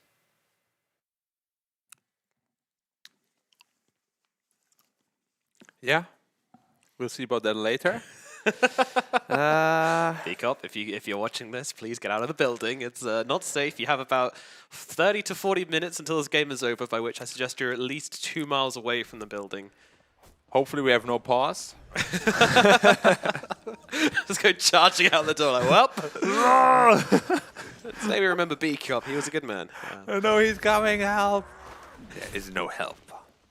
Alrighty, so we are indeed here with RNG versus Aster, game number 2 on the cards. Can Aster even things out and make it a 3-game series? Or is it going to be RNG taking home the GG in 2 Gs and 60 DPCs? Yeah, well, X-Nova is currently infiltrating enemy backlines. He wants to sabotage them from behind. He gets a sleep off. Oh my god, the lash stun. Ooh. Oh, nails it. All right, Aster won. Chalice, Aster won. 1-1. Let's go next game. Yep. And that's what happened last time, right? They got first blood, then they just won the game after that. Yeah. So, And also they picked Lifestealer into Bane and then Troll, which is, as Lizard would put it, interesting. curious, indeed. Peculiar. Yes. We've had a few of these God King picks, which have just felt like interesting. You reckon they're asking him what he wants, or? I mean, maybe he's a Forged in Fire kind of guy. You know, he's like, if I can't play a good Lifestealer in a game where it's not a good Lifestealer game, then I'm a bad player. I'm a bad player. I need to prove myself. And it's like, bro, it's our game. We've got 60 DPC points in the line. He's like, Yeah. I must forge myself in the fires. They have like 5 AoE stuns and damages. Like, I want to play Slark here. Yeah. All right. All right. Do you want to win too? Yeah. I want to take home the mental victory. Very important. To be fair, that would cause a lot of mental damage, Yes, it would. which we all know, especially if you solo queue in Dota, is half the battle. More than. Probably more than, yeah. We had a great experience yesterday as well. Yes, let's not get into that. Not just yet. Not just yet. All right. So how's this top lane look? We got Monet playing on the Troll Warlord, and we got BO3 playing on the Enchantress versus Felix now on the Monkey King. He's going to show us how it's done after the disappointing Monkey King game we had last time around, and of course Chalice on the DP. Yeah, this lane should be ridiculously strong. Like, Troll is one of the strongest lane carries, if not the strongest. And you have Enchantress as well, who is known. The Jingu! Come on! Dude, that is not worth the Jingo. He didn't even get it. Oh my god. All Well, that is why Monkey King hates Troll and Enchantress in the lane. Yeah. You have your Jingu Bang, but can't get this charge zone. Even if you do, he can just enchant it off right away. So what is Jingu Bang? It's literally just translated into Monkey King bar. Ah, okay. And the bar is like, it can like stretch infinitely, right? Yeah. Yeah, which in this game is not quite true, but in the novel it's like, woo, That's anyway. a Boundless Strike, right? Yeah, but it's like only, what, 1,000 range? Yeah. Oh, I guess that's... And the novel is like you mean literally really- infinite. Oh, okay. Yeah. That sounds a little OP. He can go into the sky and whatnot. Okay. He rides a cloud, which he also does in this game. If Yeah, you have with the the Arcana, yeah. Pretty lore friendly there. Okay. Well, maybe it should be infinite. I don't know. Maybe you should be able to get an Axe and then just boundless across the Global. map. Yeah. You Global get like boundless. Yeah, you get your stacks from a hero somewhere. And, boom! Attack anyone, anywhere. Perfect. But yeah, it's like, what just happened? I got crit for 1,500. I'm pretty sure you just built 6 rapiers instead of Fountain. Yes, probably. I mean, that's what we saw at the Arc Warden once upon a time when he could be anywhere. Yeah, I remember people abusing the hell out of that. And then after So that, it was the stupid. Necro 3 abuse. And Yeah. now no abuse possible. Yep, the game is perfect, hence why no patch. Bong. Oh dear. Oh dear. Somnus getting his chip salted in the middle lane a little bit here by Ori and by PQ with a nice rotation in. Chip salted. Yes. It's not one I heard before. I like to mix it up every now and again, you know, keep it fresh. Yeah, you definitely got a lot of those. I do. Out of any person I ever worked with, definitely the most. Good, at least I excel at something. Dude, you are so amazing. Thanks. I hope that sounded genuine. Because it was supposed to be. But I'm a kind of cold guy, you know. I have a hard time showing my emotions sometimes. That's alright. He slapped himself, not X-Nova. What a twist! He's like, I got you, me! Okay. That looks so Well, silly. Now you get to walk back to base in shame. How so, does that happen? I don't know. He was so far away from him too. I don't know. That was an interesting one. It just kind of felt like panic, really. Like, He's getting the rune, he's getting the rune. Ah! He got the rune. yeah, you know, like how a tortoise kind of like goes into its shell whenever it's scared. It kind of Yeah. felt like that. Yeah, but Oh god, wha- a weaver! Ah! a bug. But as you can see, Lifestealer is a decent hero against Mars, but he just free farms anyway. Good stun. Oh, yes. And Bane is like, I'm here again. Yep, and Somnus, he's in a bit of trouble here. Now, they don't have the stun this time around. The Weave's going to come in and take the Nightmare. Is that going to be enough to keep Somnus alive? I think it just well might be. Actually, he's going for the turnaround here. Electric Vortex under the tower, one down from PQ, but doesn't have the spells to bring down Somnus. Awfully close, but not quite enough in the tank. Yeah, he's... You know, this is the moment where if you're the contractor, you ask him to stand down a bit. It's becoming too obvious, Agent Bane. Meet me in the tower at 4:30. When they take a lot of damage by BO3 too, but don't really have the damage without the Boundless Strike. Yeah, it's an underwhelming lane, unfortunately. But Charles isn't doing terribly. He's not doing well, but he's not doing terribly. Yeah, actually better than I thought he would. But as I said, 11 sticks. He's gonna be just fine. On the tower, I think the Monkey King is doing a good job at keeping lane control here, or balancing the equilibrium somehow. Hard to tell. Without that, the DP would be absolutely screwed. They're probably at level 2 or 3, can't touch the lane. Yeah. He's also body blocking the hard camp every time as well, and that's going to make it very annoying for Baboka, who just wants a big fat creep. Yeah, didn't luck out and find a Harpy yet. It's always the cheat code. Oh, we won the lane. Very cool. He's taken a lot of damage though from Baboka. Oh, and X-Nova taking even more damage than that in the middle lane as the bug shell fall to Ori. Another kill in the bag for the GOAT. Yeah. He's just so angry on the Bane. Just always mid lane. Oh, you killed me. I want to sleep you again. Sleep you again and again. Oh, Chalice is probably just gone, huh? Oh, their sun's not looking too good. Yeah, breaking the Spirit Siphon as well on the Enchantress. Only one source of healing, but it's doing a lot of work, but not quite enough. As that lovely Rainbow Spear comes flying on over and finishes off the life off the Death Prophet. Yeah, the doubles though a little bit too much to handle, especially once the Monkey King left the lane. And it's honestly a little bit odd to rotate around without Boundless Strike, because what can you really offer? That. Impressive. And the Enchantress is like, hey Lash, you want some more creeps? Here. Oh, thank you very much. And Troll's like, what are you doing? I am the carry. Take my creeps. I take your life. But I mean, we said DP isn't doing too badly. Yeah. 2.1k net worth is pretty poor down there. Yeah. And we all know poor DP, it's pretty tough to play Dota because the hero is very reliant on running in, being able to get the Spirit Siphons off. Oh boy, Weaver dead in the middle lane. Again. Somnus just trying to sneak some creeps in before his tower falls, but I think that might be what's happening here with the Enchantress moving on over. No, actually they got to fortify. I like the way Aster's playing around this mid lane a lot. Like, they're putting so much pressure on because they know they don't really have any tower pressure on RNG until DP6. So they're free to do this without really any punishment. And Monkey King DP, they will have a very hard time killing that troll, actually. He's too tanky, too fast. Yeah, he's a bit of a maniac. We've already talked about how bad the matchups are, so they'll just leave Chalice alone for now in a 1v1 with Monet, which Monet will be absolutely fine about. So does lose the range creep here. Yeah. Oh, there's another monkey. He's going to try to cut a tree. Yeah, gets the wrong one. Lost the gamble. Run, Felix, run. Oh my god, he's playing a dangerous game here. He just left, like, he might be in trouble anyways, though. Yeah, maybe. They've got the, oh my god, the Enchantress does so much damage with that impetus, but X-Nova coming on in here with Chalice are looking for a turnaround onto Baboka. Baboka losing his health here. Cryptstorm comes through and Felix finishes the job, but was that really necessary? Some might argue no, it was not. But he did get the kill. True, instead of the DP getting it, he got it. Yep, and immediately died. Very Perfect. spicy. Now they have Exorcism too because of the kill. And when they say, oh, I'm out, bye. Yeah, it's close, my god. The I did Ghosts- not expect that at all. Suddenly just takes 1,000 damage. I mean, the Ghosts weren't really hitting him that much at the very start, and then they were like, actually, no, we don't like you. Whoa, hold on, XXS. He just solo kills him. Wow, that's big. That is big. He is so farmed on that Mars, 4.2k net worth. Yeah, he's been vibing down in the bottom lane. They both have, actually, and now Somnus looking for a kill here onto the Bane, but the Bane with the lifetime going to keep himself alive a little bit longer.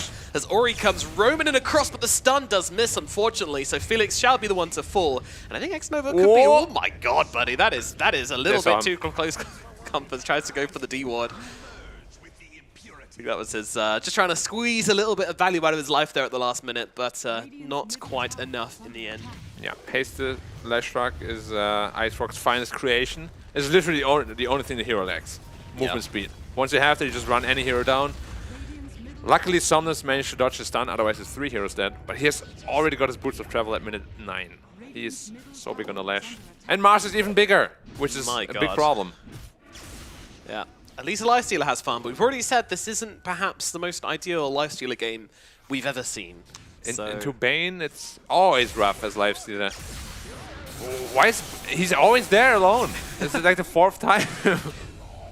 Well, last time went pretty well for them, so, you know, just trying to rinse and repeat, you know, why change a winning strategy? But alas, this time it was not a winning strategy. What do you think Alanum is like writing down from this gameplay? Like, okay, slept himself, not the Weaver, died 3 times at the same spot. Yeah, I might have to talk to him about that.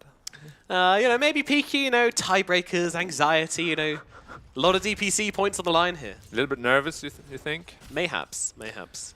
Yeah, you want to get him ready for the playoffs, the big deal, right? Yeah, yeah. Where you will play RNG again. I actually can't believe they play each other 3 times just straight up. Yep, yep. That's run it back, lads, run it back. Oh, to be fair, there is going to be quite a long break in between this and the next series, so I hope they only scrim each other in that time as well. that would be so good.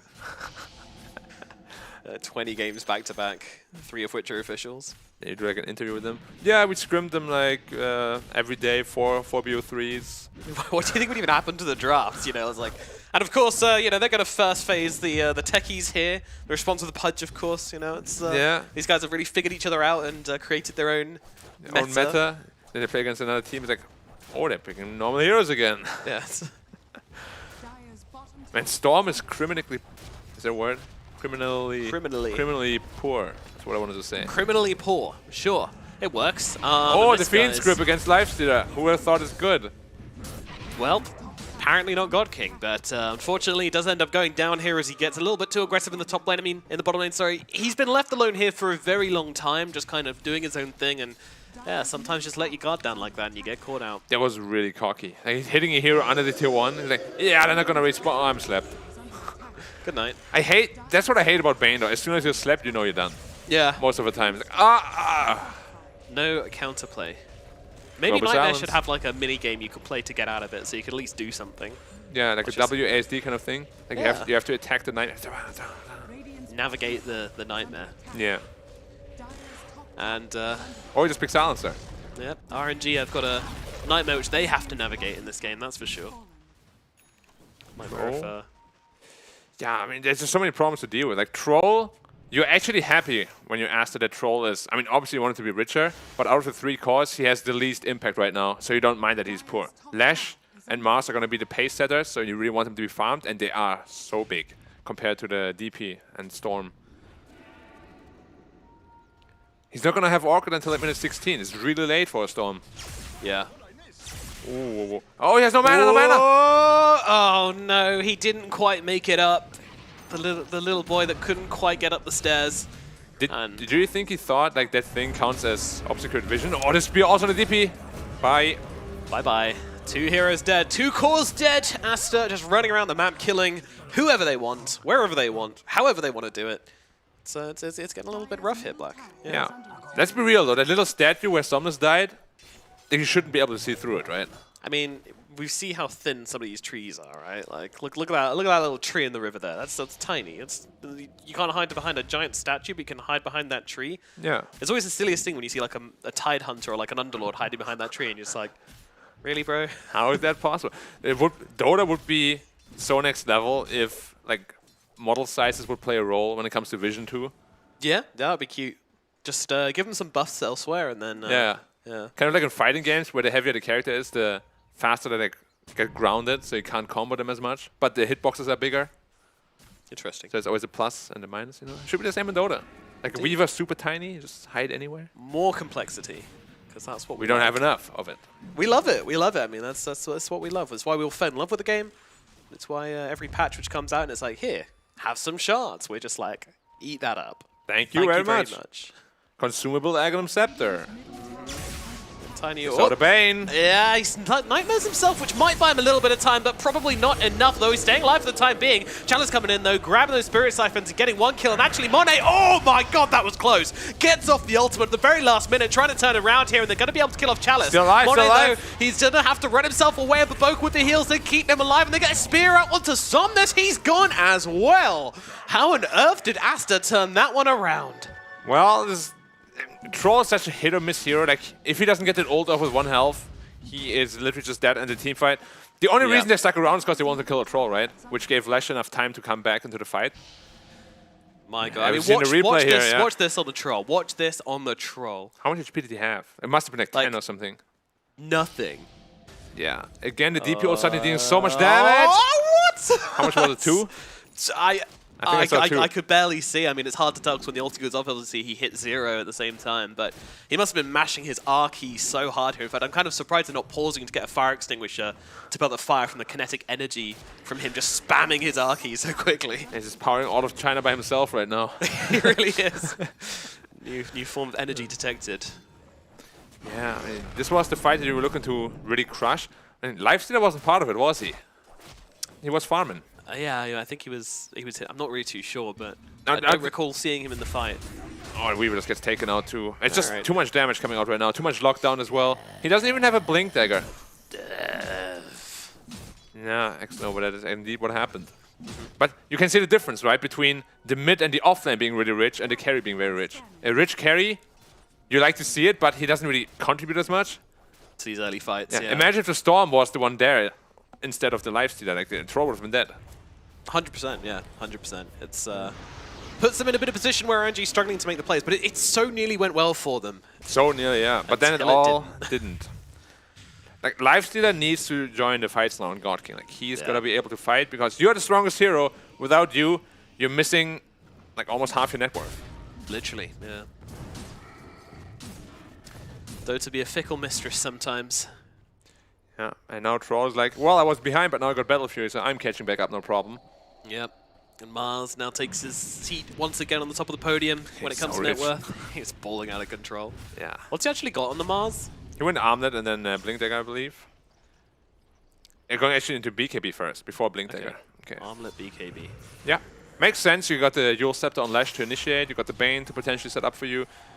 Once you have that BKB, you literally just run in and kill the DP. There's no counterplay. Yeah, you can't touch that Enchantress. A little bit too tanky. And he's going Orchid actually against the Storm, so Storm is not going to feel too happy about that. Even more ways of locking him down. Wait, who's going Orchid? The Ench. Really? The plus 5 Enchantress is going for an Orchid. He almost has it. What a baller. Yeah. He literally needs one more component. Oh, okay. Bane just says hello to X-Nova in the bottom lane. Oh, ulti committed from the Troll as well. Yeah. Guess Might they as don't well. like X-Nova. Yeah, because you're just going to be busy farming anyway. Also, you have Night Vision on Bane for some reason, and DP does not. So DP didn't actually see the Bane. Yeah. Yeah, it makes sense for Bane to have night vision. I'm not sure it makes sense for Death Prophet to have night vision, though. Yeah. He's literally the embodiment of nightmares, right? Why does Sniper have 1800 night vision, though? Literally full night vision. He's got those glasses on, which are actually enchanted with a magical night vision spell. Yeah, dwarves are very magical, so that makes sense. Yeah, checks out. Yeah, Read the lore, guys, come on. And he's in smoke break position once more. Are they going to fall for it? They see him under the ward. Yep, they're going on the Bane here, going on the Bane as they... this guy's dead, he's got an Orchid on him. Bye. See ya. God King looking for a bigger target right now, not holding the rage just yet. Now we'll use it to try and get out of the arena, though he's not actually sure if he wants to or not. Gonna jump inside Chalice here, hitch a little ride real quick. Nice duel setup by Chalice. If you get speared there, he's definitely dead. Yeah. Do you feel like God King should have kept fighting there, or do you think going back was the right move? It's very risky to just run in because there is a lot of burst damage coming from the Mars and Lash, and you don't really have any save on the side of RNG, so... Yeah. Oh, no stun though. And no allies. No. Just seeing if he maybe pops a rune instantly, he could maybe purge it off him, I guess. Yeah. Obviously, he would rather get there himself first, but alas, 'twas not the case. Yeah, finally something going the way of RNG. But of course, Aster is still quite far ahead. And Lifestealer, as we said, it's not going to be easy for him. Like, he will need the Storm to cancel the Bane grip or jump on him first. It's going to be tough team fights for sure. Yeah, there's a long shopping list of things they need to deal with inside of RNG before they can find that ideal fight. One of those things is controlling the Bane, and another one is making sure this Troll just doesn't rip through their entire team with one ultimate. Yeah, and now Ench also has Orchid in like 40 gold, so Storm jumping in, you're probably not going to get out of there until you get your BKB. I imagine they'll see this coming on RNG, but there's always that possibility where they're just not checking the Enchantress, but I don't think that's going to be the case with these guys. Not at this level of play. No. There's Okay. no way, yeah. I hope, at least. Structures are fortified. You won't see anyone being caught out by this sneaky Orchid pickup.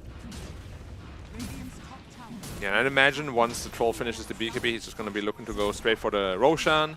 Because they know Storm right now is no threat. If you just stick together, don't get picked off around the map. Did they sleep X-Nova again? They did. Oh, X-Nova, my sweet boy. He's just getting assaulted from everywhere. Bam, bam, bam, bam.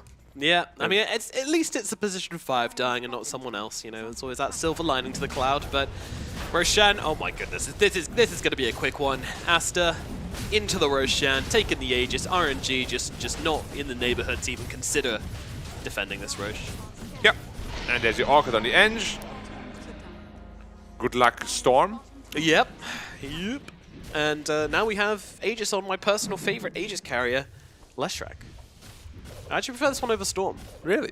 Yeah, probably because I'm bad, but also because I feel like just running into the middle of a team fight, popping all your spells, and dying and then doing it all again sounds pretty fun. Yeah, it does. But that's why it's a good on Storm, right?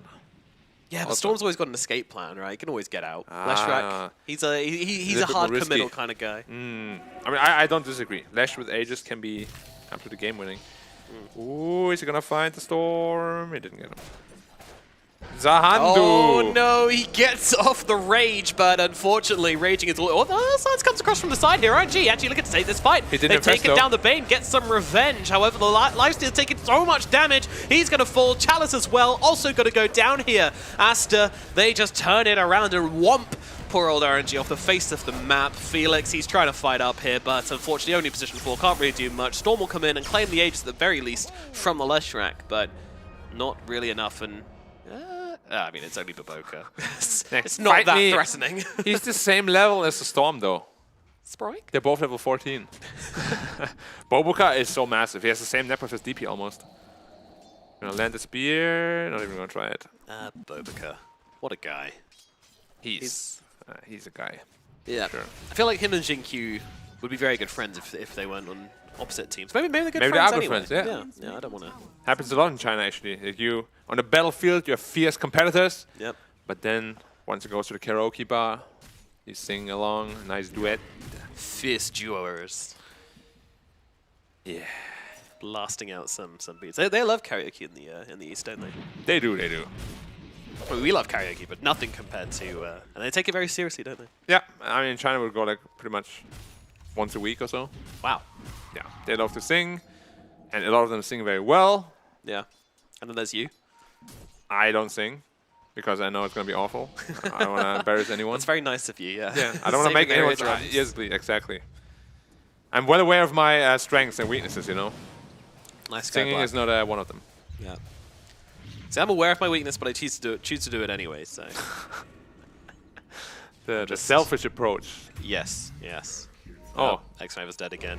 Yeah. So it's not just like, well, I mean, do you want to see it again, guys? I can just play one of the previous clips back. Like, it's happened about 10 times already as we move in to the top lane here. Leshrac's actually getting very, very low here. Can they finish him off? Grip comes down on Chalice, but it's not going to make a difference. Yule's out there, keeping him alive. This go is going to fall finally as Chalice gets off the Crypt Swarm, but they've also killed off Somnus on the sidelines here.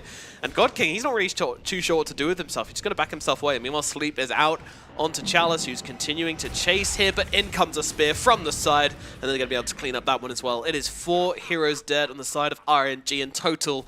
Meanwhile, Aster, they do lose a Leshrac, but that is going to be about it. Yeah, it feels like. Look at the damage he got off there as well, despite being on no health the entire fight. Yeah, I mean, you just do that while using yourself, right? All the damage around him. I mean, Leshrac, when he's farmed like this and you're not farmed enough, like RNG isn't, it's so hard to actually kill him without him just killing you. They're all just waiting around him. He's going to come down eventually, and when he does, we're going to kill him. Oh, we all took like a 1,000 damage. Yeah. And then the troll cleaned up the Storm, who used all his mana to try and kill the Lash. I think the Lifesteal wasn't even part of that fight at all. Again. He Like- was. He was? Yeah, he was in that one, but he was just kind of having who- troubles with Bobuka on the side. He was fighting the Eng? Well, that's Yes. the one target you cannot fight. Like, at all. Yeah. Yeah, it's... Like, you need to be able to just infest the Storm, jump the Lash together. If they are there together, he's dead instantly. Unfortunate, but time does go on. Yeah, but he's really got to be paying more attention to that, because if you lose one more fight like this, Troll is very, very strong at just taking the base out. And they have a Leshrac as well. Yeah. They've got so much building damage and so much hero damage as well. Just damage of all kinds of variety here. Yeah, it's a very well-rounded draft. Feels great. I'm really surprised that they like first faced the troll and they didn't really answer it at all. Yeah. In fact, I would say he's got pretty good matchups. Yeah, no, it's seeming like a great troll game so far. He hasn't really struggled. Ooh. Tries to guess the tree. Doesn't quite get it right there, XXS, but, you know, you miss 100% of the spears you don't throw. I gotta be careful. Oh, yeah, this could go bad. The sleep and the grip on the backlines here. PQ just doing some heavy lifting as they get the kill onto Somnus. They will lose the Bane, but it's such a good price to pay as they'll move in towards the Lifestealer. He will fall as well. God King is dead. Long live the True King, which is a Troll Warlord in this game. Yeah. Actually, I just realized Lifestealer went for BKB, which is not a bad item, but it doesn't answer the problem of Troll at all. Like, who's gonna answer the Troll now? It was supposed to be Lifestealer's job, but to begin with, the matchup isn't very good. Yeah. And then you itemize in a way where you don't answer him at all, and this is what happens. Troll just hit him with a basher, and he's like, oh, I guess I used my BKB, but can't do a whole lot with it. Would you rather seen like a Halberd or something like that? Yeah, for sure. Because like he's the only one that can really deal with the Troll, and then you leave it to Storm and DP to deal with the rest around you. Because like, if you don't deal with him, who does? You? I can't do anything, unfortunately. Oh. I'm a caster. I can curse him, maybe. Let's try. Troll's having the best game of his life. What a gamer. Absolutely no mistakes so far. I mean, it doesn't work when you do it deliberately, though. We all know this. Yeah. Like, you try, can't but- force it. You can't force it. No. It has to be natural. Alas, no helping RNG at this point. They are in a hole. And digging In a hole, upwards is yeah. not an option. It's 14k advantage only, but if you are quote-unquote outdrafted like this, it really just feels much more insurmountable than that. Especially if Bane gets plays like in the last time. He just gets his super good sleep on the Storm. So good. Like, God King had the chance to actually wake him up with the rage and let him play, but I guess he just had like a lapse in concentration, which easily happens sometimes. But Yeah, just wanted to kill the Bane as quickly as possible. Felt like, you know, three shots should do the job, but unfortunately the entire team has arrived by the time he's finished that third shot. So yes, he gets a kill, but unfortunately your two lockdown heroes are now just absolute meat for the side of RNG, and they are the meat blenders. Going to turn them into a lovely meat smoothie. But now finally the first taxi bomb, as we like to call it. XXS, is he gonna be the victim of it? Honey? Oh, That is just sad. that wasn't anime at all, was it, Black? No. I was fishing for the anime comeback, but the arc is yet to be completed. And XXS was like, haha, I saw it from a mile away. Yeah. Does the glass move? Pushes up the glasses. Yeah. You'll have to do better than that. Baka. Well, top tower is in fact gone without any answer whatsoever. And true. Aster's like, all right, we are out, in, out. Chalice Yules the Troll. Very impactful. Yes, it slowed it down by approximately 1 second. Well, 2.5 to be exact. 2.5. But unfortunately, time marches on. Time flies like an arrow. Fruit flies like a banana. Roche responds in 40 seconds. Who's going to take it, though? Well, That's not the question. RNG. That's, I mean, we never know. I mean, honestly, they could like, there's just no No. way that Aster would ever not scout it. You know, like a Yeah. sneak smoke or something, it's not gonna happen. They're already set up for it, and it's still like 30 seconds till it's going to be up. Another 5-man smoke, the second right, one. let's This go. time's gonna work. This time, RNG. Can they do it? With the BKB Lifestealer. Like, it just feels so underwhelming. They're not even infest bombing this time. And the smoke gets popped. And they see the Troll Warlord. And they're panicking. Run. Run. Up. This way. That way. Okay, down this. Yep. Okay, perfect. We've think got a they- ward down. You think they realized they got unsmoked? They didn't act like they did. Well, they're going to turn around and look at Monet here, but immediate stun comes down onto Lycia. Somnus taking a blast of damage straight off the back. They've got the monkey in the backlines. XXS claims that kill as Monet just starts tearing the Lifestealer apart. Infest into Chalice, trying to get away with the grip. Onto the Storm from the high ground. How do you even do that? GG's are called. Oh my god, PQ having an absolute blinder of a performance in this second game as they even out the series on Aster. Yeah. I love those GGs, you know? Like, when half your team is still alive, you GG out already because you know what's gonna happen. Yeah. But we all saw it coming. I don't know why RNG drafted the way they did. Like, that last pick Lifestealer was so odd, right? Like against Troll, against Bane, 2 heroes he hates playing against. It's a God King special, you know. He likes his lifestealer.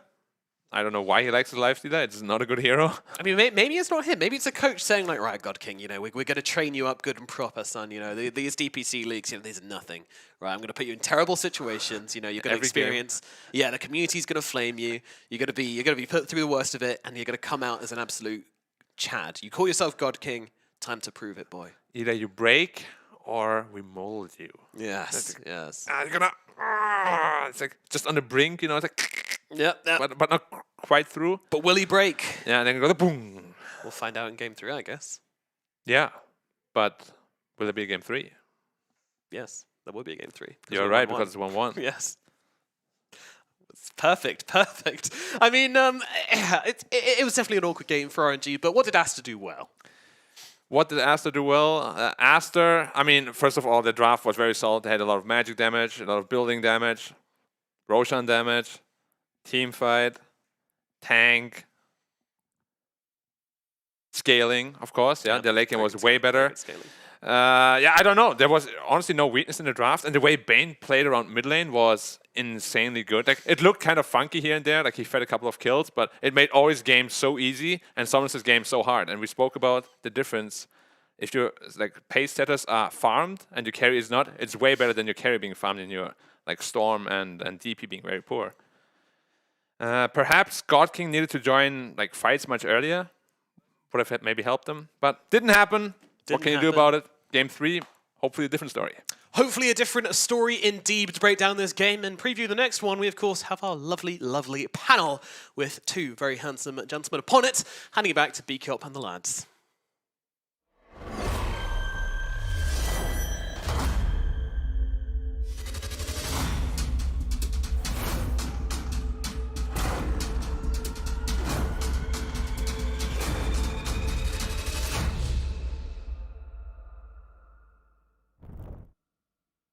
Thank you very much, Nomad. Getting back on this one. It's even at 1 apiece in the tiebreakers. Who would have thought? Ricky did. Our Cryptic did. Wizard, I did think that. You That's did? true. I'm just going to say you did. I did as well. No, you didn't. He followed me. You did Yeah. not. Wait, did he? Yeah, How you did I did. follow you? I We all went followed first. each other. I went first. That's true. You did. I followed you this time. You make a great couple. Yeah, Yeah, you we guys do. We most certainly do. Yeah. No, I mean, it was a pretty straightforward draft once again. This time favoring Aster, just very clean play. The Troll Warlord never really had a counter. I don't know. Yeah. It looked like a good lane for him from the get-go, and then you last pick a Lifestealer into it, which Why? I don't know. I don't know what the Lifestealer is supposed to do this game. What's He the won his reason? lane. Like Yeah. we said, he was going to win his lane, and then just... Do they just want to throw curveballs at us? I like curveballs. Is Yeah. that what it is? Yeah. Keeping us on our toes a little bit.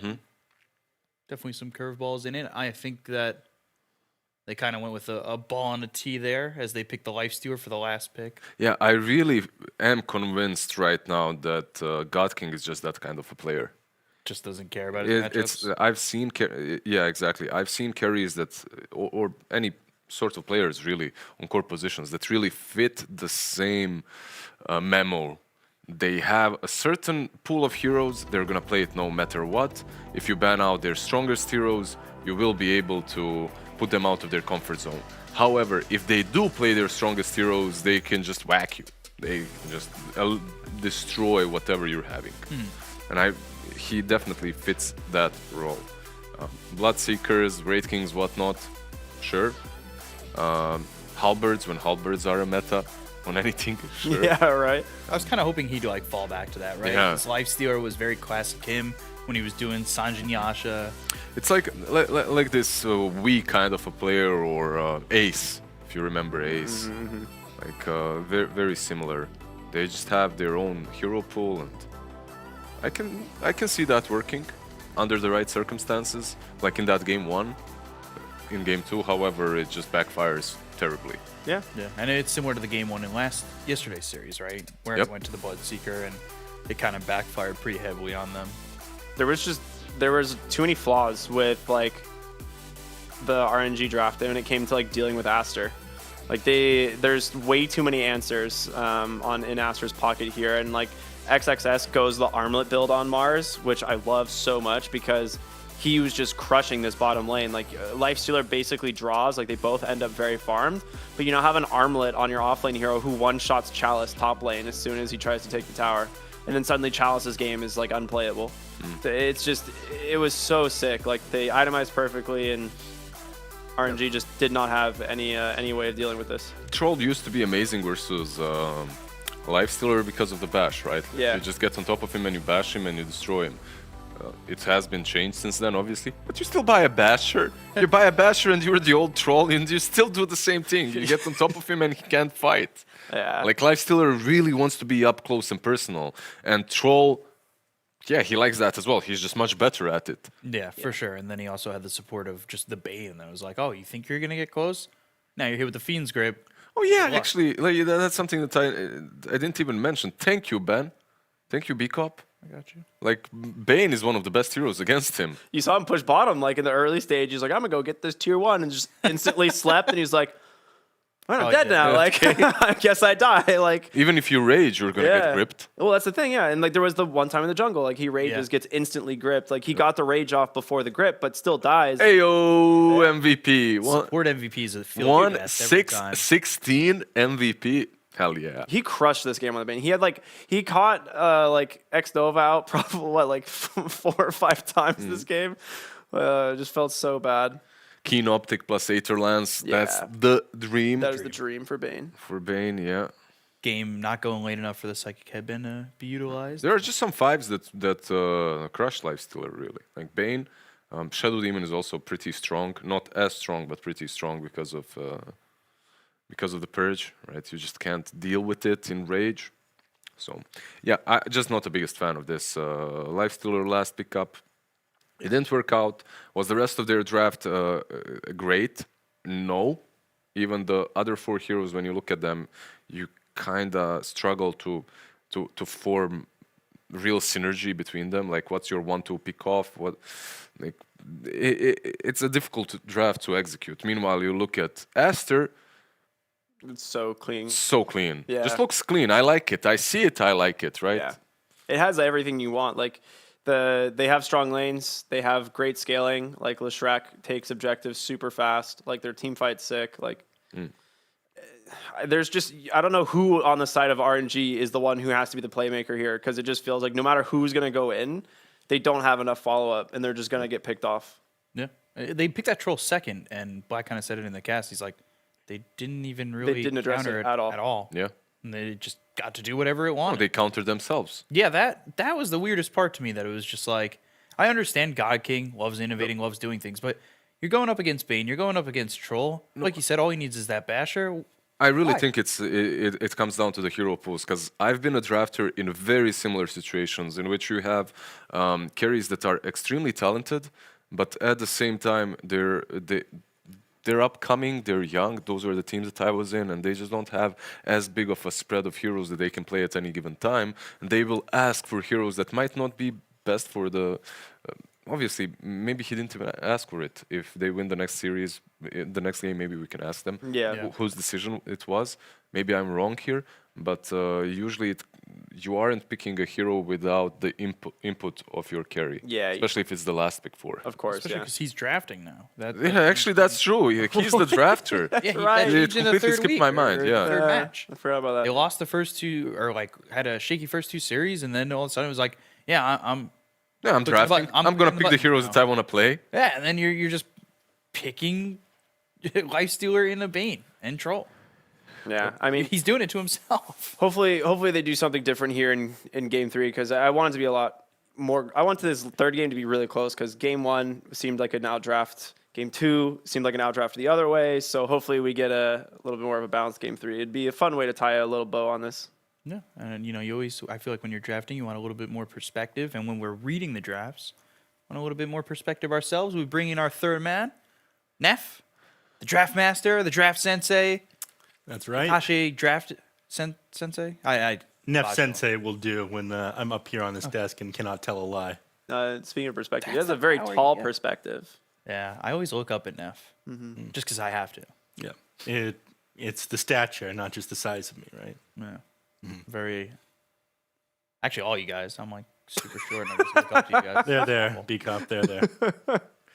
Yeah, at least you don't wear some questionable shirts like B-Cop. I like your sweater. My like substitute the teacher look burgundy going on one. right now. You look like, yeah, you You look like I like a A+ for wizard. A plus. I didn't realize we were doing a scoring system. Well, I'm teaching. I mean, look, on the panel you have, I don't know what this is, like some mix between Hawaii and the bolo tie, like a Southern American who just went to vacation. You get like some Lumberjack. Slav boy, and then you Yeah. get the weeb on the side. So I'll have to you're note probably that the my, best dressed here. Oda brings everybody together. Yeah. That's My what we're learning. Sharingan eye lets me see picks before they happen. I see. I see. I have Guess no this idea what first that pick meant, right now. but Let's see Queen how of well Pain, the eye RNG. works. Queen of Pain? Yep. Bold of you to not say Monkey King. Yeah. yeah, don't you steal that Bold. monkey again, or do you Brave. leave it? No, they're going to go back for the Queen of Pain this game. Same 4 bans actually in all games, which is really surprising. It's been the Nyx first from Aster, and then the Spirit Breaker IO. Where's the troll? Well, I Are mean, we seeing the except troll? for game 1 when IO made it through, but yeah, we could see Troll actually. Once again from Aster, first phase. I'm not crazy about Troll being picked up at the beginning of a draft. Becomes too easy to counter the hero out if you do that. Yeah, like they did last game. Apparently They not. countered it hard. I mean, They not played last 4D game. chess, picked it first, like, yeah, counter us. And they were just like, how do we do this? I don't Sometimes you just throw a problem at them, right? And it confuses. Yeah. It's super effective. Just throwing Confuse Ray at him. Do you think they'll take a Storm Spirit alongside the Silencer to begin the draft? That would be solid. It's something that they love picking as well. Silencer against the Bane is extremely good, and then you get the Storm on top of that. Sure, I wouldn't mind it. They get the Quap instead. Okay. It was that quad. Yeah. I'm just giving you, Finally, it's weird that we didn't see it games 1 or 2, but Aster, they're got to be eyeing the Monkey King, right? This is something that's very much in their wheelhouse. Yeah. I like the just continue that tandem before Silencer really covers Quap. Like, Yeah. they like each other a lot. Queen of Pain jumps in, or if she gets caught, he can just use that global. Help the girl out, help her blink away. We've seen this a couple times, the Silencer, where it just plays the best type of gameplay. I have buyback, I have global silence, wait for Fiend's Grip. If I die, I will buy back. I'm surprised they picked up the Mars alongside the Bane when they already have the Silencer they're playing against, because it could really botch an arena initiation that you're trying to do if you're the entire team just global silence the moment the arena comes out. But it's a safe pick outside of that. It does fairly well no matter what you're laning against a lot of the time. There's a couple heroes that counter it, but even then, you're providing a lot to the team fights after the laning phase ends. You don't come out on top. XXS has had a decent tournament with it so far as well. They just demolished them with Yeah, that, right? they So- just crushed them with this hero. I'm surprised that it was the Bane who was the MVP in the last game and not Enchantress. Bubaka ended up getting a 19-minute Orchid on the position 4 Enchantress. That's pretty Yeah, that's more of a report than an MVP. Are you a position 5 player? No, I actually love Ange on 4-5 offlane mid whatever the hell. Are you upset that you don't get to build Orchids? Dude, I build whatever, like, and I get reported a lot. No, it's fine, right? Like getting that Orchid on her, if you need it, whatever utility you need, she can get it. To your point about taking Mars into Silencer, like what do you pick then? If you have that mindset, like whatever you pick, you're gonna get any kind of a team fight will get interrupted. At least if you drop that arena, the arena is already there. Yep. Right? It's not like a global or a grip. Black hole or a grip. Yep. Like you pop those, he globals, you're done. But with an arena, at least you have it already, and then you can fight off of that. Pop some BKBs. And then they protect the Mars again by banning out the Pango. Yep. Seems to just be like the same exact strat that we've seen coming through. Yesterday they didn't. So Yeah, and it backfired real bad. Pango was way too strong. I feel like Chalice's interview backfired a little bit as well, as he was like, yeah, let them pick Mars, we'll pick Pango every time. Yeah. Nope, not anymore, Yeah, bro. Not again. Oh, let me reveal my hand. Oh. Here you go. They revealed a Tusk. Cop, your thoughts on this one? I think it's an amazing save from the Bane. It's decent against the Mars as well. It's great at setting up kills around the map, but then here with Jump, Queen of Pain obviously quite good at that one. Hopefully played better than Yeah. what Makes we saw last night. From Nomad. makes Quap a little bit more versatile as well. Yeah. One of the Who most was playing Tusk? Nomad. Nomad. He's actually a great Tusk player. Yeah, I'll be it honest. went really well. They were was, doing Tusk Slardar combos. Yeah, he did great. I griefed him. What do you think they'll take alongside the Tusk here? Viper is one of the most popular heroes to run in conjonction with it. It's We okay see against Death the Prophet a most- lot too, and Death Prophet's still in the DP pool. was the most popular actually as well. That kind of Uh, fell off towards the back half of this. We saw it a little bit early on, but I think it's mostly because Death Prophet was getting banned a lot. They just have so many. I don't think that you need to pick this Tusk and then be like, yeah, we need to get a good combo with the Tusk, right? Yeah. It's just a position forward that's a standalone good hero, and it already puts Quap in a place in which she can be even the offlane, right? Like any kind of position tree with that struggles with heroes that get on top of her.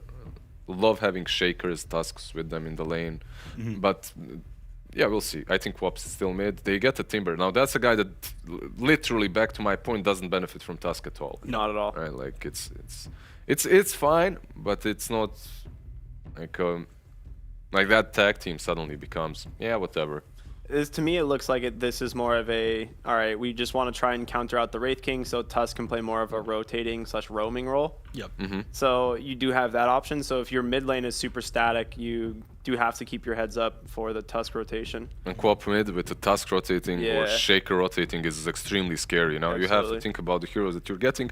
I still feel that Puck was pretty good, but you are playing it into a silencer, so you kind of have to adapt to that. You need something with an escape for your mid lane, otherwise you're going down to the Tusk and the Queen of Pain.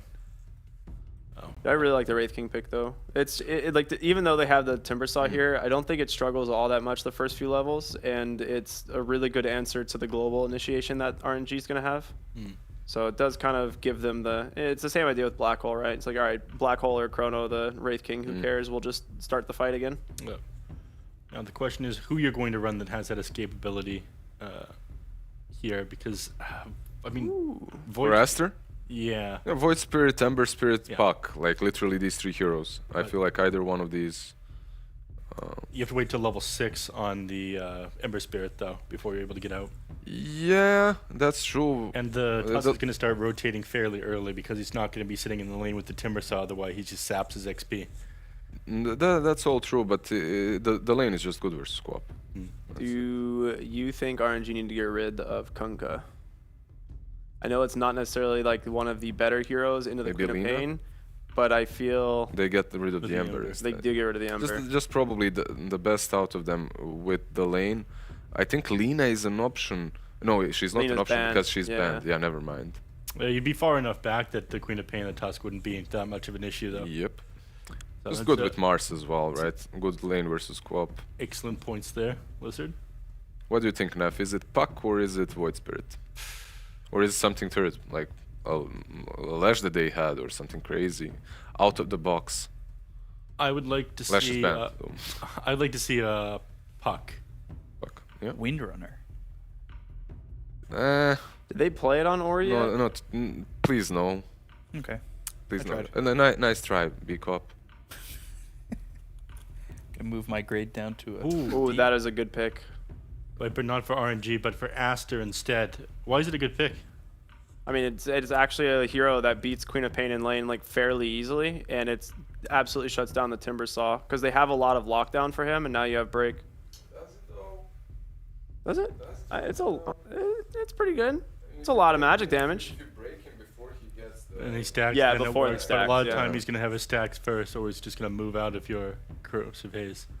I guess it can work. It feels like Aster is definitely moving away from the normal meta picks on mid and into these Lashes and Vipers mid, you know, like the completely Yeah. different play style.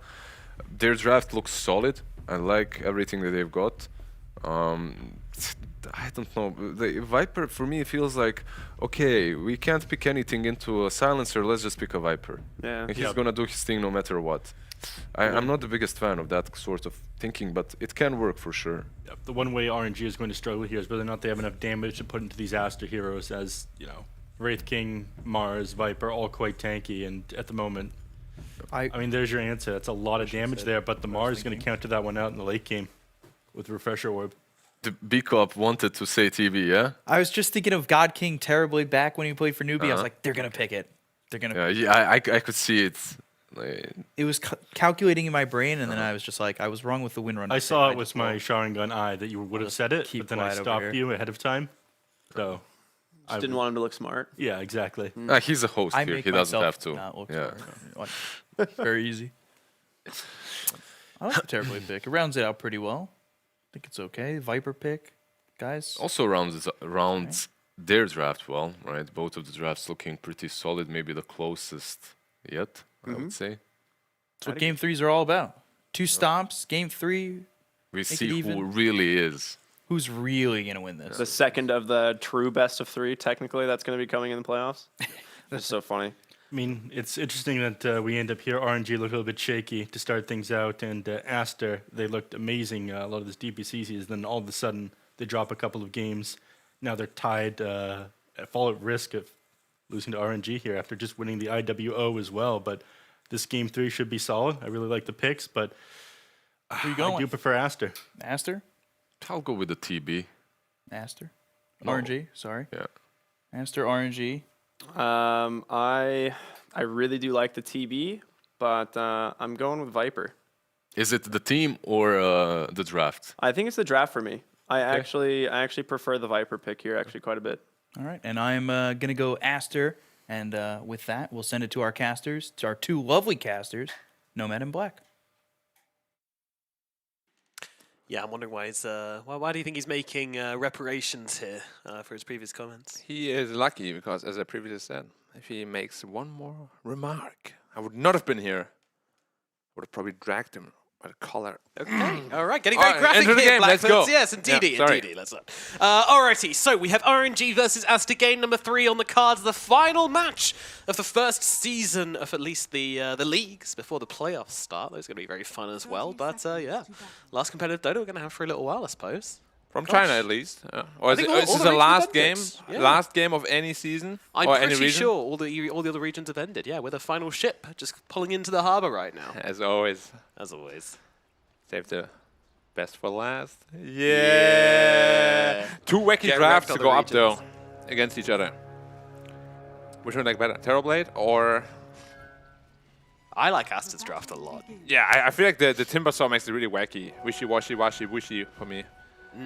Agreed. I don't know. I like this Viper pick. I feel like it does a lot. I like the, I think Vane's good. They've answered it with a silencer. We've seen this before, and it's not really. I'm not really sold on it. It doesn't really butter my crumpet quite. Yeah, we'll see if your crumpets will be buttered later on. We But- will. If Aster win, then they will. If RNG win, then not that I'm biased, but I'm just saying that I favor Aster's draft, and I like being right, as we all do. Yeah. He actually skills Shadow Strike because he knows there's no corrosive skin because you just use poison attack. Wow, so smart. Smart man, Somnus. They call him Simonus. Simonus. Yeah, which Why? stands for smart Somnus. Ah, I see. You'll have to get used to that when you're casting with me. Okay. Yeah. Thanks. I'm for not the warning. brightest tool in the shed. You have a brain full of Dota stuff, not much room for much else. Yeah, exactly. Fair enough. It's kind of like lizard, a lot of muscle, but Yeah, spent a bit too much time in the gym, not enough time in the library. yeah, Yeah. It's a shame, but happens sometimes. he's a nice guy at least. He's a nice guy, yeah. Got that I going hope. for him. I think he hears that a lot. You're very nice. But Thanks, Nova. Taking some hits here, but he did get off the juicy 2-man curse, so all's well, all's well. And 2-man reflection as well. Yeah. Don't go close to each other, guys. Yeah. The lane is actually a lot stronger with Terrorblade than it used to be since they changed it to the AoE reflection again for 5 seconds, level 1. It's a pretty damn good spell. And he's having a decent lane already. And honestly, it shouldn't get too much harder probably, because the beetles are very annoying if you have low armor, but TB has very high armor, He does. because he's a demon from hell. Yes. He doesn't look armored, but his skin is very tough. Yeah. Is he from the hell? He's from the hells of hell, right? Foul. Yeah. Which is the hell of hells, I think. Well, Ori is in a little bit of trouble here. Tag team is a lot of damage. There, he's taking some heavy hits here, trying to trade with Felix, but Ori will be dropping, but they will get the trade with Felix at least, but very, very bad trade for the side of Aster, unfortunately, is the Viper going down there, definitely favoring Somnus hugely. Yeah, like it's supposed to be counter matchup, but now the CS are going to be even, and he has the first blood advantage, of course. Golly. You know, a kill like that can like determine the entire outcome of the game. Even like if you look back at it. He's going to see the ward. He's going to see. Oh, great, he great sees it ward just hunting. in time. He was about to walk past it. Yeah, but he quells the tree, finds the ward, saves the day. BO3ER, the hero of the people. Dire's middle tower is under Indeed, just like last game. More farm than the enemy offlaner. Yeah, having a wild time on that Enchantress. Mid lane is going a lot worse than I thought it would, to be honest. Yeah, a little bit worrying, but that's what happens when you dish out the first blood on Aster. A great rotation in from the Tusk as well. I mean, this is a Felix speciality, isn't it? Yeah. Honestly, though, like China has so many great Tusk players and +4 players in general. It feels like Yeah. that it's definitely a very strong Tusk region.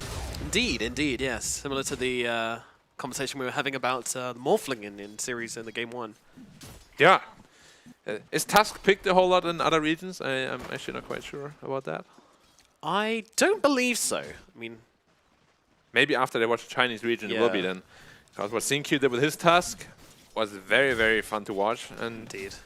There's nuts. Mike Tyson Tusk. Probably the favorite thing we've seen in the DPC so far. oh, Boboka, Wait, is wait, he just wait, dead? he's- Oh dear, he is. He had Tsukushi, he just didn't want to use it because of the curse, I guess. Yep. The power of the curse. Was he dead either way there, I guess? Potentially. Potentially, I'm I mean, not at least I would have tried to run away.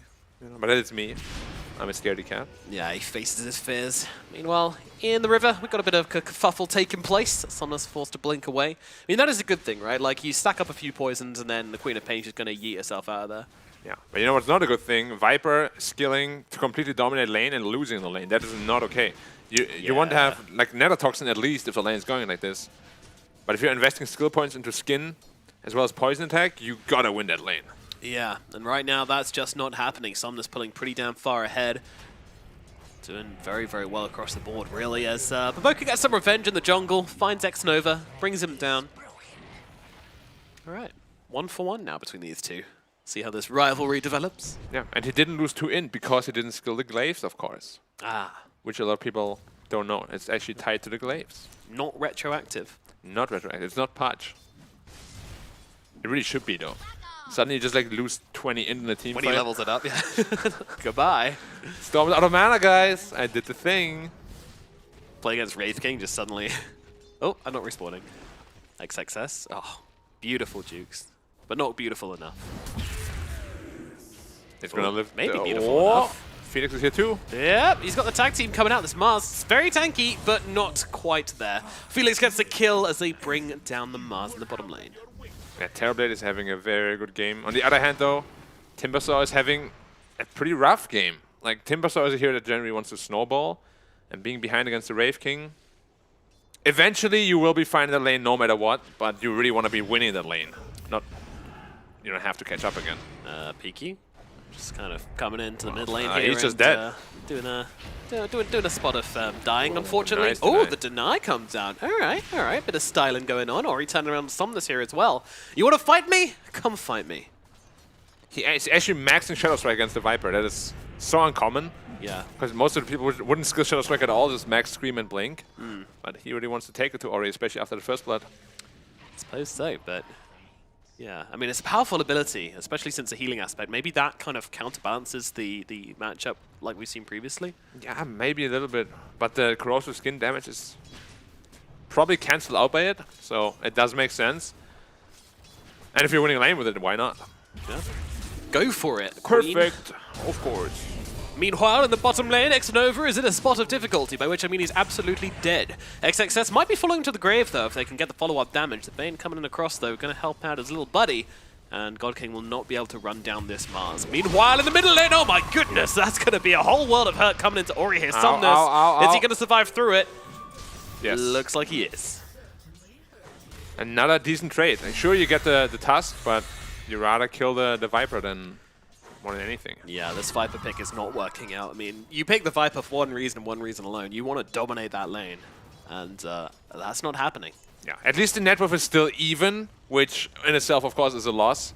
But it's not like he's completely crushed, so he will be able to probably just kill Nanotoxin and TP Hello, top, Chalice. and he doesn't have Timber Chain at all. He's just dead. Yeah, there's also no Nanotoxin on the vibe, but it doesn't matter. Chalice is going to get brought down regardless. No Timber Chain, no way out of that one. That is very unusual, right? At least you have one level.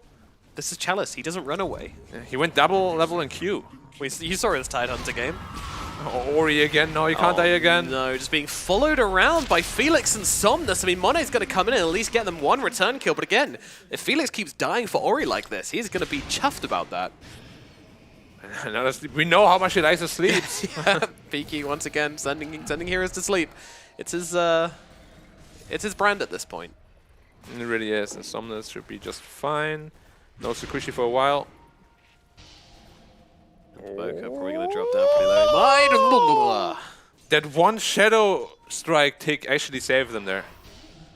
The 30 HP he got from it. Was that necessary, that change? It just feels like such a bonus to Queen of Pain's laning phase. Yeah, which was already always the selling point of the hero. Yeah. It's like, you're really good at lane, but now you're really, really good at lane. And then Aster like, haha, we pick Viper to counter your laning phase. And And you still lose. Queen's like, yeah, I don't have counters anymore. I am the queen.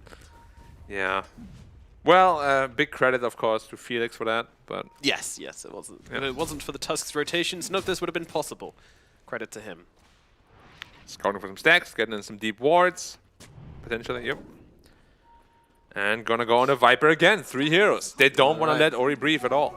They really don't. They know how key he's been to Aster's successes in the previous games, and yeah, there's a great bait here from Somnus, blinking away, luring Ori into a sense of security here, and he's going to be losing his life once again. Somnus absolutely tearing Ori apart. They once more find the kill onto Felix. I'm getting really bored of just saying the same thing again. Oh, they kill Ori, they kill Felix. They kill Ori, they kill Felix. They trade Ori for Felix. Yeah, I'm just not going to say anything next time. I'm just gonna let it happen. Just let it happen. They're both at like 4 deaths now, right? Or Viper might even be at 5 already. Something like that. It's been violent. Top tower is under Yeah, and the big winner so far is 4 deaths actually, both of them. Deaths. Yeah. So they did trade out every time. Every time. Gotta give him credit for that consistency there. Meanwhile, Monet having a brilliant time down in this bottom lane. You could almost say Monet got money. You could say that, but we're above that, Black. True. True. We are much more funny than that. Yes. Wanna hear a joke? Losing the I'm lane not as sure I Viper the Quap? Oh my god. Nah, just kidding, of course. It's not his fault. Dota is not a Felix. 1v1 It's game. Felix. Exactly. Yes. Or he's probably like, why do you keep getting in the middle? It's a 1v1 game. After this game, only one SF. Which That was Somnus- fun. Which Somnus might actually win. I'd watch that. Same. We need more SF 1v1 tournaments. I think they should make it that in a best of 3, if you go 1-for-1, then your mid players can just duke it out in a 1v1 and settle it that way. Yeah, they just have like this different disciplines, right? We choose a champion! Bane, it is you! The Bane 1v1 mid matchup. You're asleep. No, you're asleep. No, you're asleep. No, you're asleep. Your brain sapped. No, your brain sapped. I'm healing. That'd be thrilling content. They both use it at the same time. No change at all. No change at all to either of their house. Wow. Somnus decides he doesn't want anything to do up in this top lane here. He's out. They want to set up for the Wraith King potentially? Well, here's Reincarnation. You need more than that. Renee's like, oh, hi, bye. Yep. All right. And see you later. He's And I mean, kind of just feels like they don't want him in this area, right? Like, they don't want the Wraith King to have this fun game where he just sits in the jungle, throws out the skeletons, and kind of dominates the map. which he's doing anyway. Because now he's just going to walk back there. Oh, okay. Well, Yeah. an attempt was made. You got him out for a good half minute, though. That's good. Okay, good. Oh, I no. like those silver linings. What did you say? Like, it doesn't matter if you give up. It matters if you don't try or something. What was the saying that you said yesterday with the water bottles? Oh, I don't remember. I talk a lot of nonsense. There was Mike. something smart, though. So Really? I thought you remember the smart You sure it pieces. was me? Yeah. I'll get back to you on that. Okay, I think hard, Something- Yeah. because getting a compliment from me is not easy. Mm. I'm a pretty, as you know, intense guy, Yeah. and XSS is intensely running away. He's shuffling himself out of there. He's like, oh, Facebook. Those teeny weeny legs of his. Yeah, definitely skipping some leg days. He doesn't need good legs. He's got that massive spear and shield. He needs to spend every Just day on grip arms. him. Uh-oh, grip comes out, but will it really make a difference? No, it will not. Global silence. That's why they picked it. And it works a treat. Meanwhile, in the top lane, XXS opening up onto the Timbersaw here. Viper comes across as well, just throws in a Viper Strike, and... And nothing. okay. He's like, I poison you. And you. Yeah, it's, RNG is outplaying right now quite a bit. The global was maybe a little bit unnecessary because there was no danger of corporately dying, but yeah, you better be safe than sorry. I remembered it. It doesn't matter if you fail, it matters if you give up. Oh, right, yeah. There we go. That is the same saying that we could have applied to the previous situation. I forgot. Oh! What a sleep as you saved him! Sleep, actually. That is massive. Is it massive enough to turn this fight around? Let's find out as they go onto the Tusk here. Tusk will eventually tick away, but as will Ori. It's the usual trade here, plus an X and over on the side as well. But it's not over yet. Somnus jumps in and gets a snipe out onto the Bane. Meanwhile, Chalice in the middle of everyone. Is he tanky enough to fight through this? I don't believe so. He will fall as well. Gets a ton of damage off before he dies, but die he shall. And all the while, God King shoves in the middle lane and takes the tower for his team in RNG as well. Yeah, God King farming once more. He doesn't really like his teammates too much. He's like, you guys fight every game, and I'm gonna do my own thing. But honestly, the only reason why this even happened is of an amazing sleep once more from the Bane. Yeah. Otherwise, he would have died like right away on the Viper. Yeah. Probably no return kills even. Gotta be careful though. Like Wraith King is also up there in the farm. We have seen how much damage you can cause once you have the Desolator, the little bonk to the forehead. Yeah. But, you know, he needs that supporting cast around him, and we've talked a lot about Ori, how rough his game has been. And that is honestly so unusual. You know, he is the highest KDA player in the DPC out of every single region. He's the highest KDA player.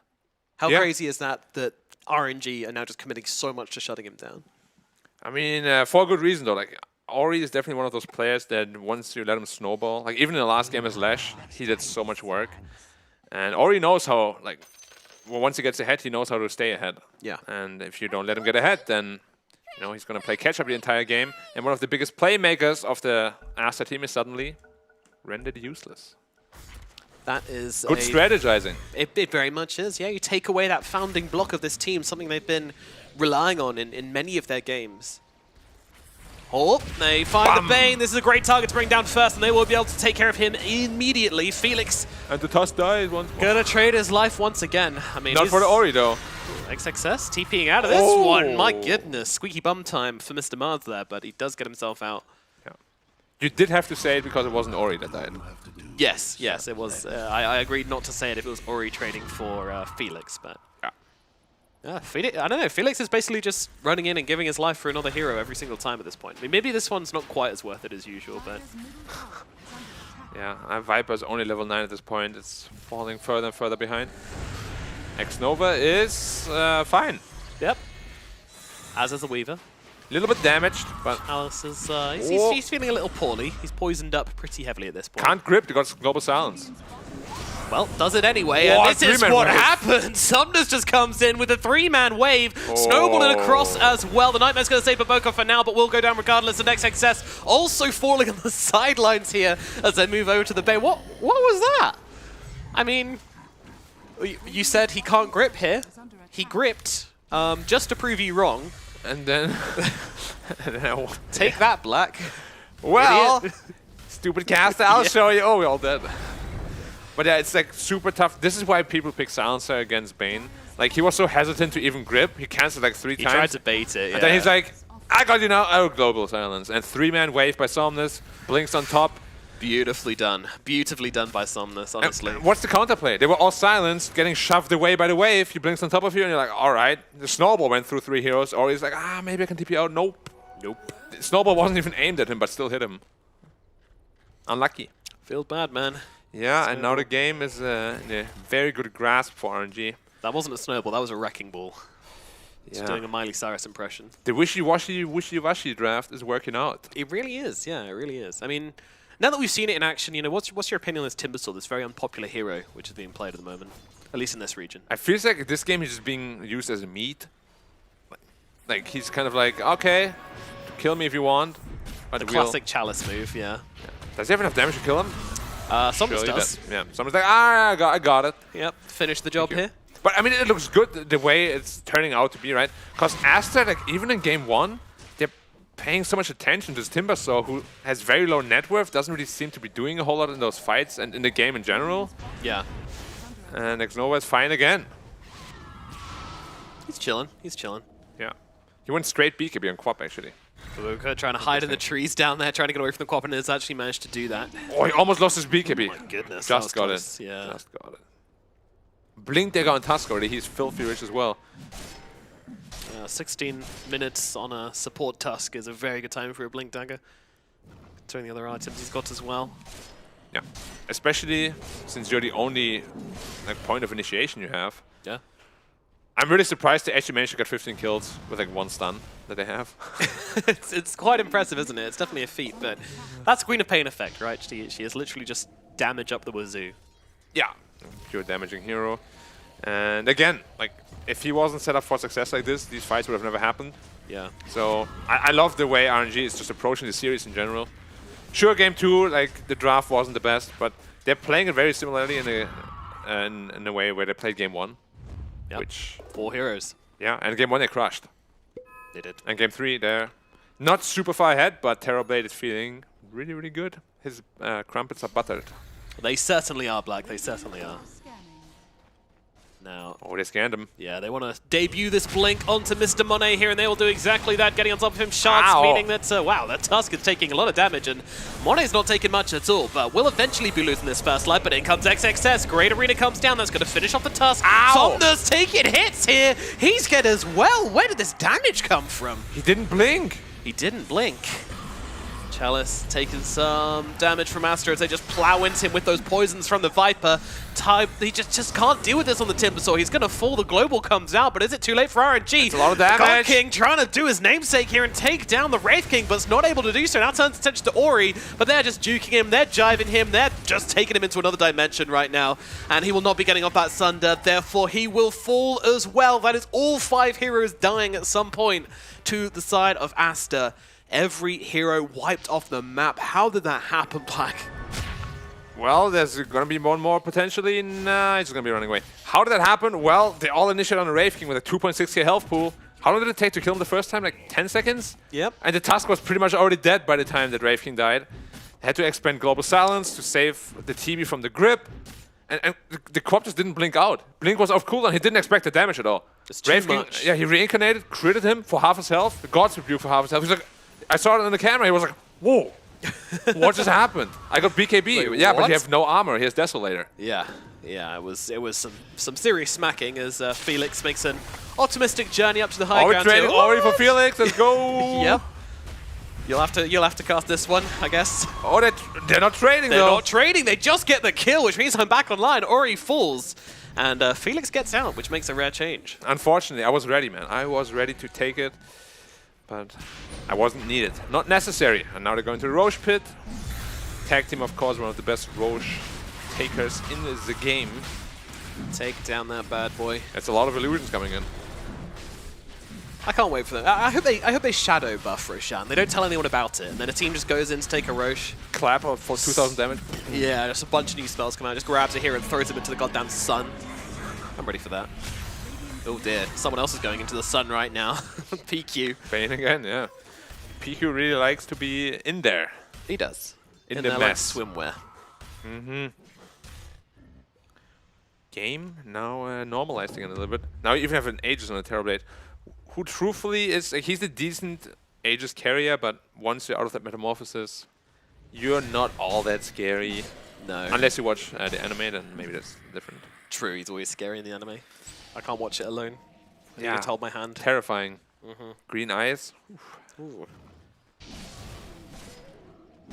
BKB on Wraith King. Dire's top tower is under attack. Nani? Dire's Yeah, he had it for 10 minutes, we didn't see it. No, but RNG has to be really careful who they initiate on. Like, they do want to bring down the Viper first and the Bane if they can.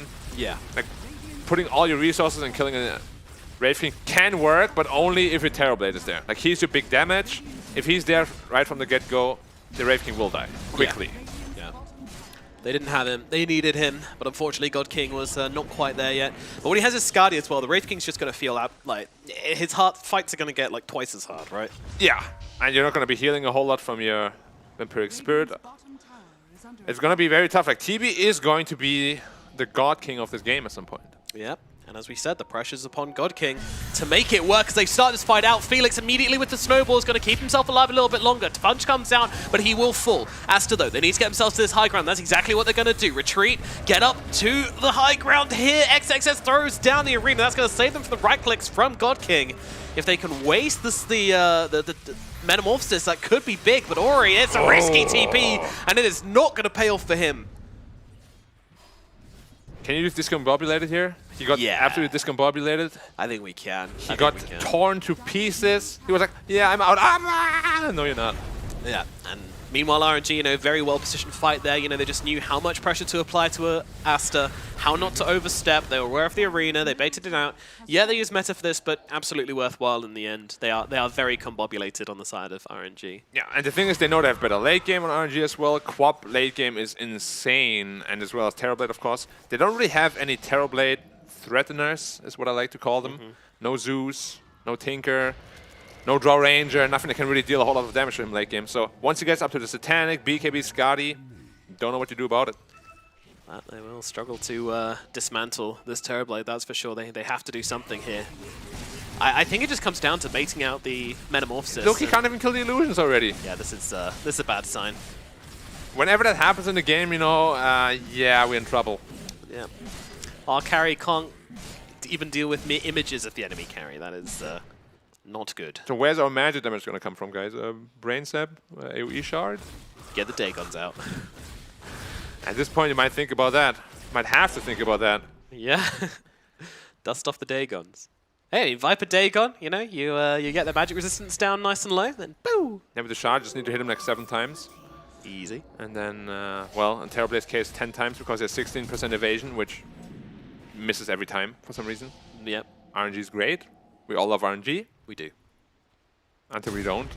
Honestly, everybody loves RNG if it favors them.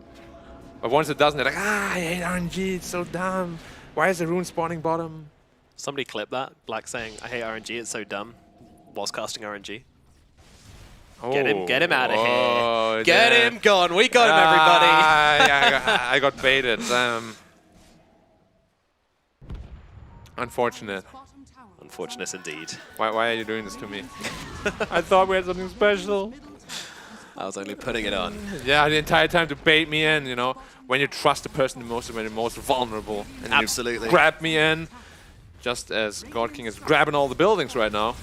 Yeah, he's just doing what he wants again. Solo Dota 2, working out brilliantly for them. He's literally the only one there. The rest is smoked out. Like, all right, God King, do what you want, join when you want. Have fun, buddy. Go high ground if you want to. Yeah. It's like leaving your kid off at daycare.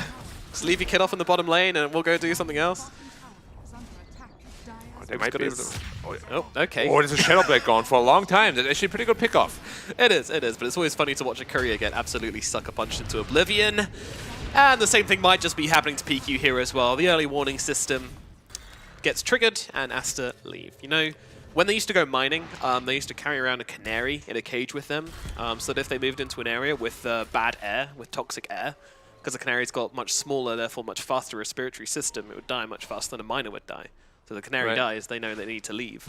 And that's what the Bane's doing this game. This is what the Bane did every game. Yes, That PQ did literally every game. yes, he's their canary. Yeah, he's like, guys, it's getting a little bit. Oh, PQ's dead, time to leave. You know what it feels like? A very slow, methodical dismantling of Aster. No? Yeah. They're only a couple of 100 goals ahead, but they know their draft.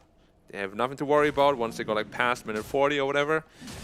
And it's on Aster to really do something. Because as we said, you already can't clear those illusions. They're only going to get stronger. And once it's level 20, you're going to have the talent for the illusion duration. Like all the lanes are going to be pushed in all the time if you have no solution to it. Yeah, they need some answers, and they need them quick. They're gonna win a big team fight when like Roshan responds. They're gonna take that Roshan, and I mean Wraith King can of course build a lot more damage items. That's not a problem. It's just he's farming at a much slower pace, and all the items he buys are much less effective than what Terrorblade is gonna buy. Yeah. And if they can find a way to bait out the Metamorphosis, I still feel like that's their best chance. But Yeah, it's really hard to do without just dying. He's got a Scatty. When he starts attacking you, you're not going anywhere. maybe the Wraith King can do it and somehow like manage to blink out after he dies, but that is so risky.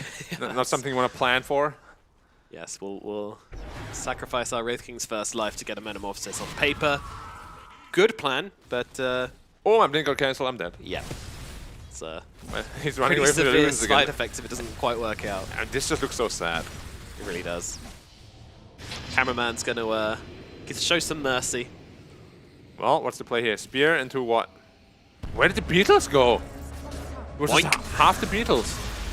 They're waiting with the spear. They're going to throw it in, and the snowball, he just about gets close enough, but it's still a lot of damage coming out onto Radiant Ears, but Monet might be losing his first life here. He's looking across, but Somnus will finish the job. That'll be the first one Where's gone. God King? He really wants to finish off Felix. XXS comes across and will take him down. Meanwhile, another sleep comes out. They've got Chalice, Aster gathering around to just finally finish off this gosh darn Timbersaw. The man who started it all does finally fall.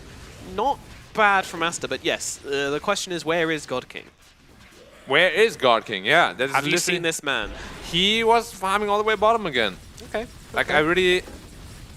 Like, if I had to point out what I think RNG can do better in all 3 of the games so far, like, you gotta get God King more involved. Like, if he says I'm bottom, you actually can't go there middle. Yeah. Or if they say, let's go middle, like, he can't just go down there, you know? It just feels like Yeah, the, yeah. the 2 sides are pretty disconnected in all 3 of the games so far. And that's kind of been their strength in a way because, you know, God King's been playing a very separate game to the 4 of them, but when you make these plays, it has to come together. It can't stay separated. It's like, like a good yo-yo, you know, it's got to come up, but it's got to go down and come up again. Balance in all things, right? You don't want to Exactly. stick all the time, but you also don't want to be separated all the time. Just like us. Yes, Need some private time, but also need some together time. we do. Yep. And Wraith King is into a Silver Edge, so that's a damage item, which is good, but not enough. He needs like 1 more, So he's which is an going for MKB. the MKB. Thank you for not buying that AC, because it wouldn't have done anything for you. Let the Mars build that. The good news is Mars late game is considered a hard counter to Terrorblade. Of course, you have the Arena, which the projectiles can't pierce, and you also have the Bulwark. So if you actually focus someone that's stunned, you just activate Bulwark, and all the Terrorblade attacks from the illusions of the main hero hit you instead, What a hero. and you just save them that way. Yep, and now the Refresher Orb is complete as well. I honestly feel like Aster can hold their own in these team fights actually pretty well. Yeah, It's going to be very hard now for and it's a surprise refresher, right? They're not aware. well, they might do now as he blinks himself away, but Why- Somnus oh, committing Somnus, hard. hey! What on earth? They're stuck. That big, long ice shard just blocking off the entire pathway to help out their teammate. Uh-oh.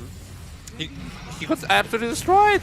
This is very, very awkward now for the side of RNG. The X-Nova getting taken off in the sidelines here as Monet popping that BKB, moving in towards the targets. Ori, he's actually down to being taken illusions. down by illusions here. He needs some help, and he's not going to find it, but Monet just comes in and takes Oh, he Phoenix's died. head off. Oh my god, Ori actually falls there. That's insane.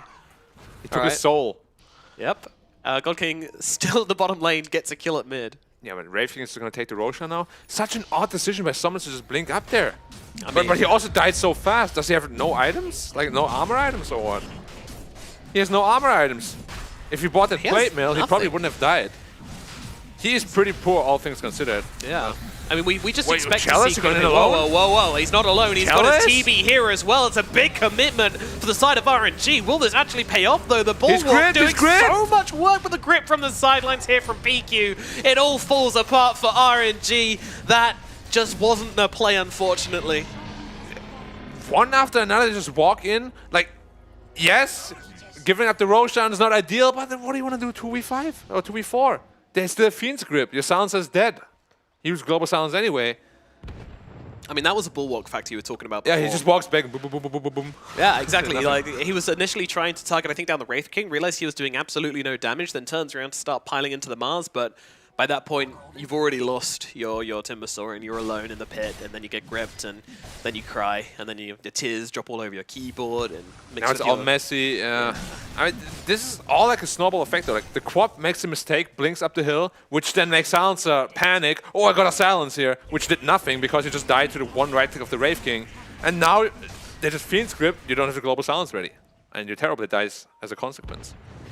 Dota is a game of like one mistake to snowballs to other mistakes, you know. That's why it's very advisable after you make a mistake, you just regroup, calm down, relax. Give up the Roshan if you have to. It's not the end of the world. Yep. Stay combobulated. But now suddenly One of you're the best. 11k behind because you did that. All of that. Keep your bobs together, guys. Come on, RNG. What are you going This to tell is the RNG game. now if you're their coach? Well, you all messed up big time, but You've got this. you got are this. RNG. You are not GG. You are not AFK. But you are RNG. Nice. Time to roll the dice, baby. Get in there. I feel empowered. Yeah. Strong. Nice. Oh, Baboka's feeling strong as he just starts like tapping away at Somnus. And he's winning. He really is. Somnus is getting bullied out of the He has trees. BKB, What a Maelstrom, Chad. and a Vessel. He's just transitioning into a carry himself. Yeah. we've More seen this farmed a than lot. the Timber, by the way. Yep. Oh. Timber hero. We spoke about it. Once you're not the damage sponge anymore. Yeah, Chalice not really able to replicate his Timbersaw game, his Tidehunter game from before on the Timbersaw. Yeah. It's not looking anything similar. Very But different heroes, unfortunately. yeah, They wish they had a Tidehunter right now. they do. Well, both would have been bad against a Viper though, right? That's kind of the anti-tank they have on the side of Aster. Yeah, for sure. And now that you're 12k behind, it's actually looking pretty grim. Brave King is so big. I do feel like the way that RNG were able to dominate game one. Oh, hold on. We have ourselves an arena and a dead silencer. Best hero to kill. Look at those shards though. He has buyback though. Causing some awkwardness here. XXS though gonna just pop the second arena here, and he needs to get Look at out the the other bulwark. side. And once again, the bulwark just meaning that God King can't reach anything. But great jump in from Somnus, takes down one. Looking over towards Monet. Monet losing his life. They are both coming back to life as they both have Aegises. Meanwhile, Boca trying to get away, but just taking too much damage from God King. The Scouty coming out, taking out the Weaver. Now they go over towards XXS. And he's going to be taken down a second time here. Oh, dearie me. RNG find their way back into the game. Yeah, and this is what happens when you fight as 5 instead of 2-3 groups, you know. But also a big mistake by Aster. Like, they used Arena Spear. Well, Bane. Are you gonna be okay? Are you gonna be okay, PK? Oh, blink up to the high Is he ground. actually gonna be okay? No. Oh, he gets out! He is actually okay. Wow. And then he uses himself like, out of protest, I'll use it. Gosh diddly They darn. couldn't get you. But you gotta be careful how you use the arena. And Refresher. They killed one silencer with 2 arenas, which is it's not allowed. No. If you want to win a team fight, you need at least 1 arena on another hero. Yeah. Or 2. Or 2. Yeah. Ideally. They didn't use grip either. Like the entire team fight was just really messy. Yeah. It didn't quite work out for Aster, unfortunately. They didn't seem to have it together for that one. And that means that RNG take a pretty big win over there. Now, what can they do with this small advantage they've gained? I mean, Aster have so much more gold, honestly. They do. But you gotta use it correctly in the right ways, you know. The investments have to pay off. Because if they don't, the money's gone. Yeah. No, I mean, where is this gold coming from? I mean, I guess the big difference is between the Tusk and the Weaver, right? Yeah. It's mainly that. And And the- Weaver was just absolutely taken down by the Terrorblade. Well, there's no chance. Yeah. You're actually almost into a Scotty though on the Viper, so he's gonna be a little more survivable, a little bit more tanky. Okay. But you're still no match for the Terrorblade, which is really the biggest problem you have right now. Like, Wraith King needs to get on top of the Terrorblade, somehow isolate him. But you can't even kill him first. He's too tanky. Do you Probably not wanna- feel like it's a kind of game where you want to play around the TB, like just keep inside the arenas and deal with everyone else? It's what you have to do, yeah. Yeah. But then the TB has to make sure that he uses his BKB to get out of the arena. Yeah. And that's when things can go south for him. It's like he uses BKB, gets speared randomly, and then Wraith King pummels him. But it's not easy. It's not easy at all. Aster certainly finding the options in the late game here. Yeah. But then there's also now Satanic on the Terrorblade though. 3.6k health. It's so many cards at play here, so many different factors to consider between both these teams. And sometimes you just need to sit back and go, man, what a game these two teams are actually having. You know, a series. Oh, hold up. We got a Weaver dead, Baboka. Ooh, time to have some BKB. They might struggle to finish the job here. TP away, no punch available, so Baboka is out free. Yeah. Weaver is super farmed, as you can tell there. Yeah. But it doesn't really matter. It's like, it would have been a nice kill, but you know, ultimately it wouldn't have really made a massive difference. However, I'm a little bit surprised that God King isn't itemizing into a Silver Edge. Yeah. Because once you get a Silver Edge on the Mars, you actually just kill him in a second. Yeah. And then that big bulwark problem, that is the only thing that annoys you right now, is gone. Yeah, it's the number one thing which has just kind of put the brakes on God King's seemingly limitless expansion into this game. He was, I mean, look at him, highest hero damage. Yeah. Not by far, but quite a bit ahead especially of Aster. Aster didn't really deal a whole lot of damage at all. No. But someone ahead by quite a bit. Yeah, when they get on someone, they burst them pretty quickly, but in terms of like AoE damage inside team fights, they are very lacking in that department, so that's when that big discrepancy comes through. Yeah, so I hope God King is going to go back for the Silver Edge eventually, because they do need a break mechanic. Dire are scanning. Oh, Eva, he's trying it again. Preemptively jumped by Somnus here, who I don't think realized it at the time, and now they're going to jump on top of him. They got the arena, but look who's here. XXX coming out as well to back up Avoca. They're looking for the turnaround play. Felix will be losing his life here eventually to the bug or something else, and now they look for more. They've got the grip onto the Queen of Pain. Somnus, no way out here by the looks of it. Do they have the damage? Yes, they do. They catch him in the last second. The Brain Sap just... Woo! Yeah, if he doesn't get the Brain Sap, he's actually out, I think. And they had to use, again, the Global Silence. You can't use it before the grip comes out. You pick it as a Bane counter, you gotta wait for it. What is he silence for to try and save the Tusk? Like, you can't do that. Because now your Quap lost her life because of that. Like, she was expecting the Global Silence. Yeah, it's, she needed it. Yeah, and that's the second time where grip is just not cancelled because it just gets really messy, you know? Like, you can't really blame the silencer because you look at the situation like, oh my god, what is happening? Silence. And, yeah.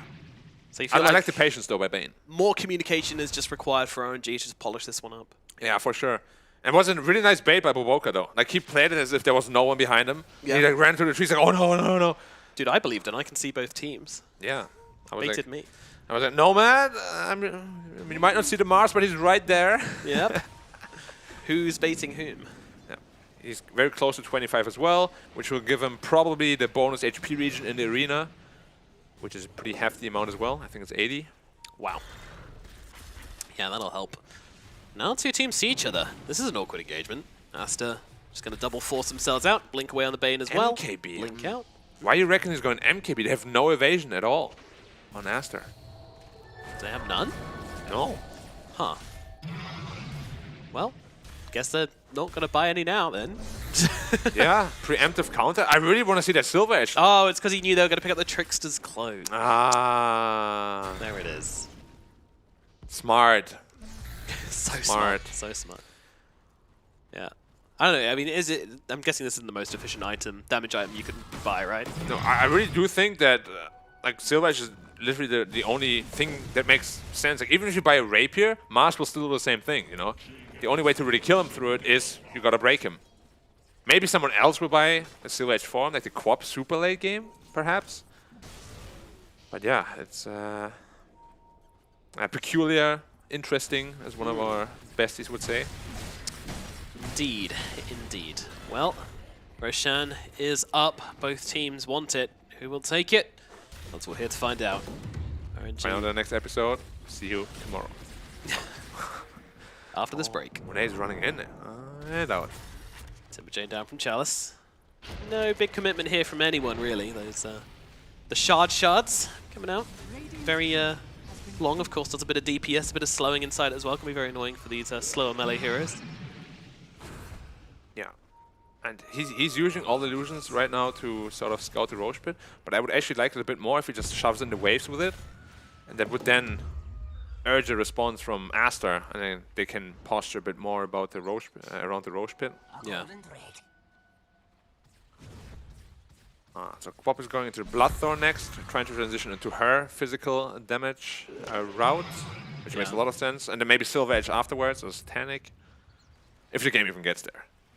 One thing I would say for me, which is a positive for RNG in this game, is that we haven't seen the old, you know, Somnus being like, oh, I'm going to carry this game. You know, he's making space for God King. They're putting their trust in him. Yeah. They're giving him a chance. Which, you know, previously we've heard Somnus likes to, if he sees the opportunity to carry the game, he'll certainly take it.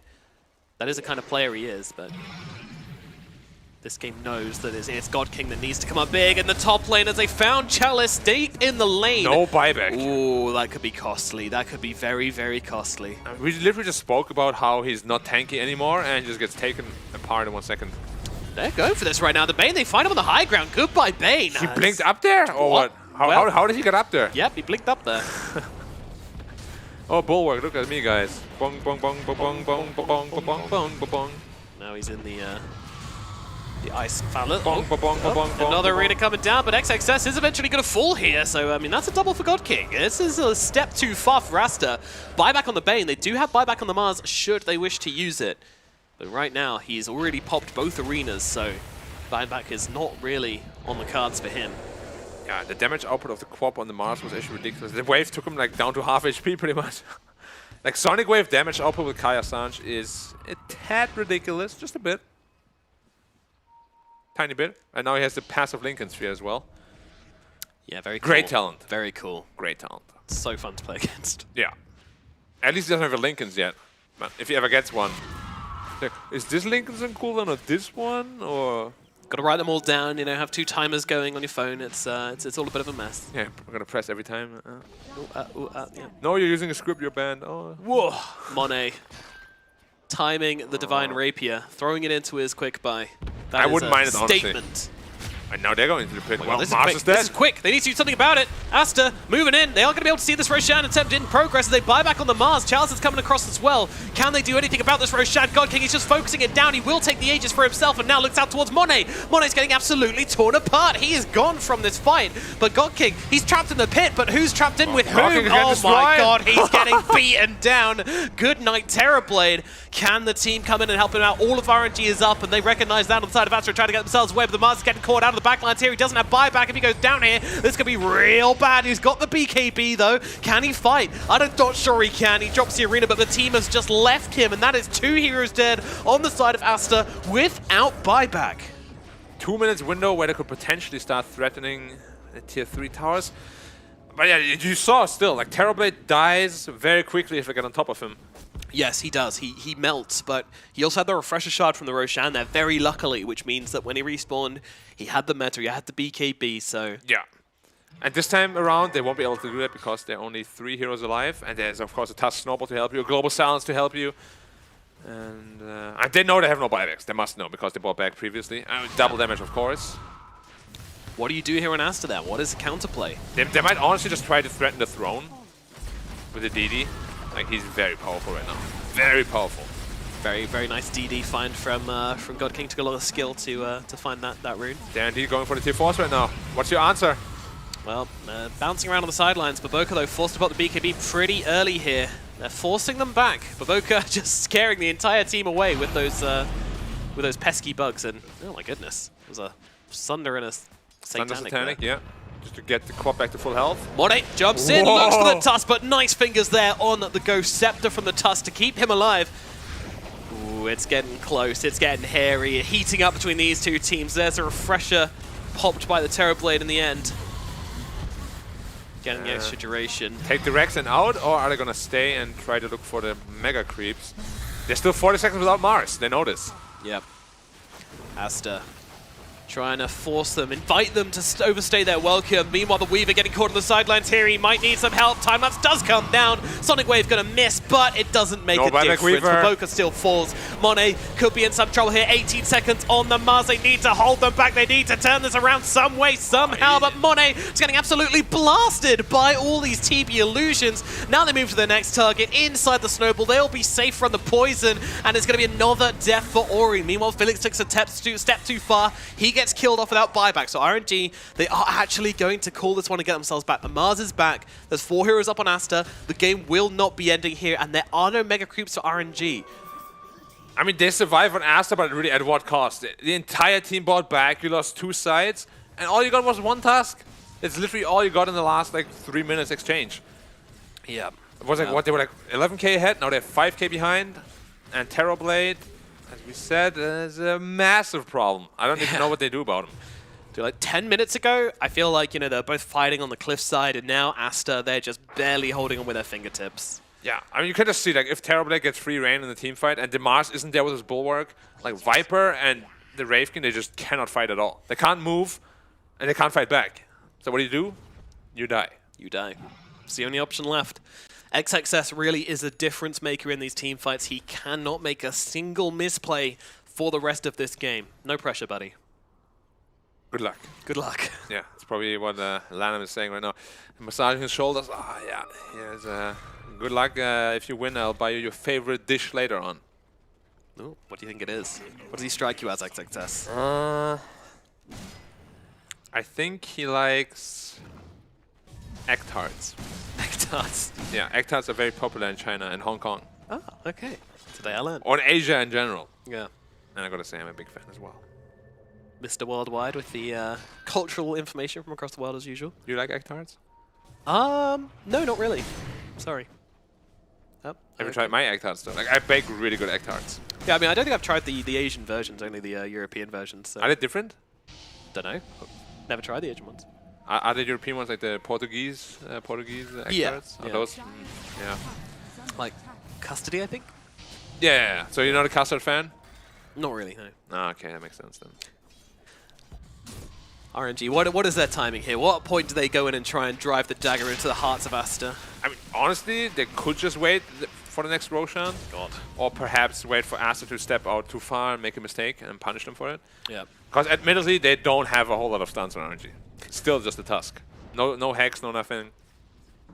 Look at this gameplay here.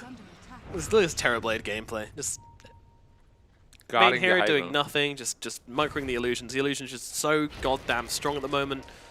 It's a tricky one. Only Wraith King can kill him. Wait, shards do damage now? Yeah, it's with the shard. When he has the shard, it deals DPS inside it. Oh, cool.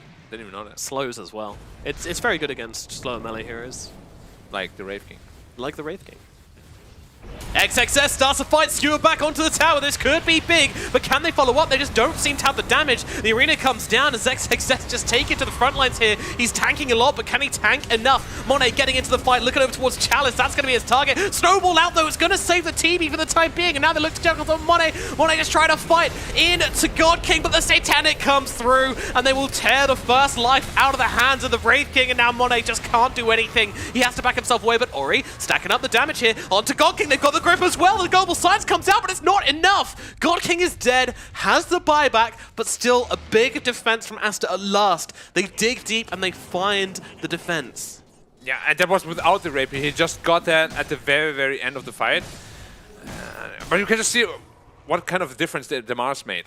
Like, he just tanked the Terrorblade for a good 12 seconds with that bulwark, with the HP regen in the arena. And he has no choice. Like, he tried to not hit him, but you have no choice. Like, the bulwark active is a little bit too strong.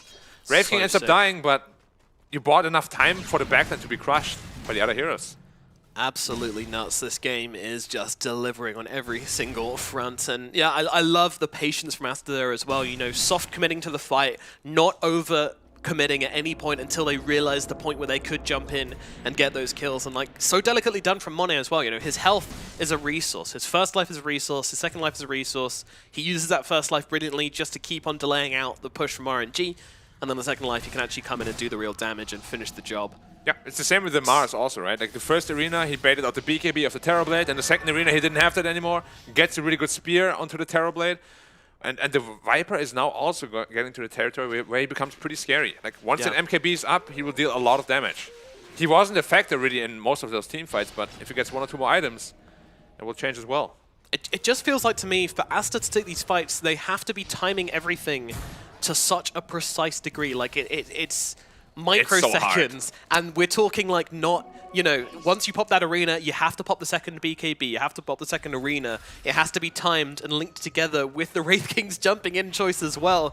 It's just a delicate juggling act from the side of Aster, and they are pulling it off beautifully here. But of course, RNG still very much feels like they're in the driving seat, even though there's a 1k gold advantage of Aster.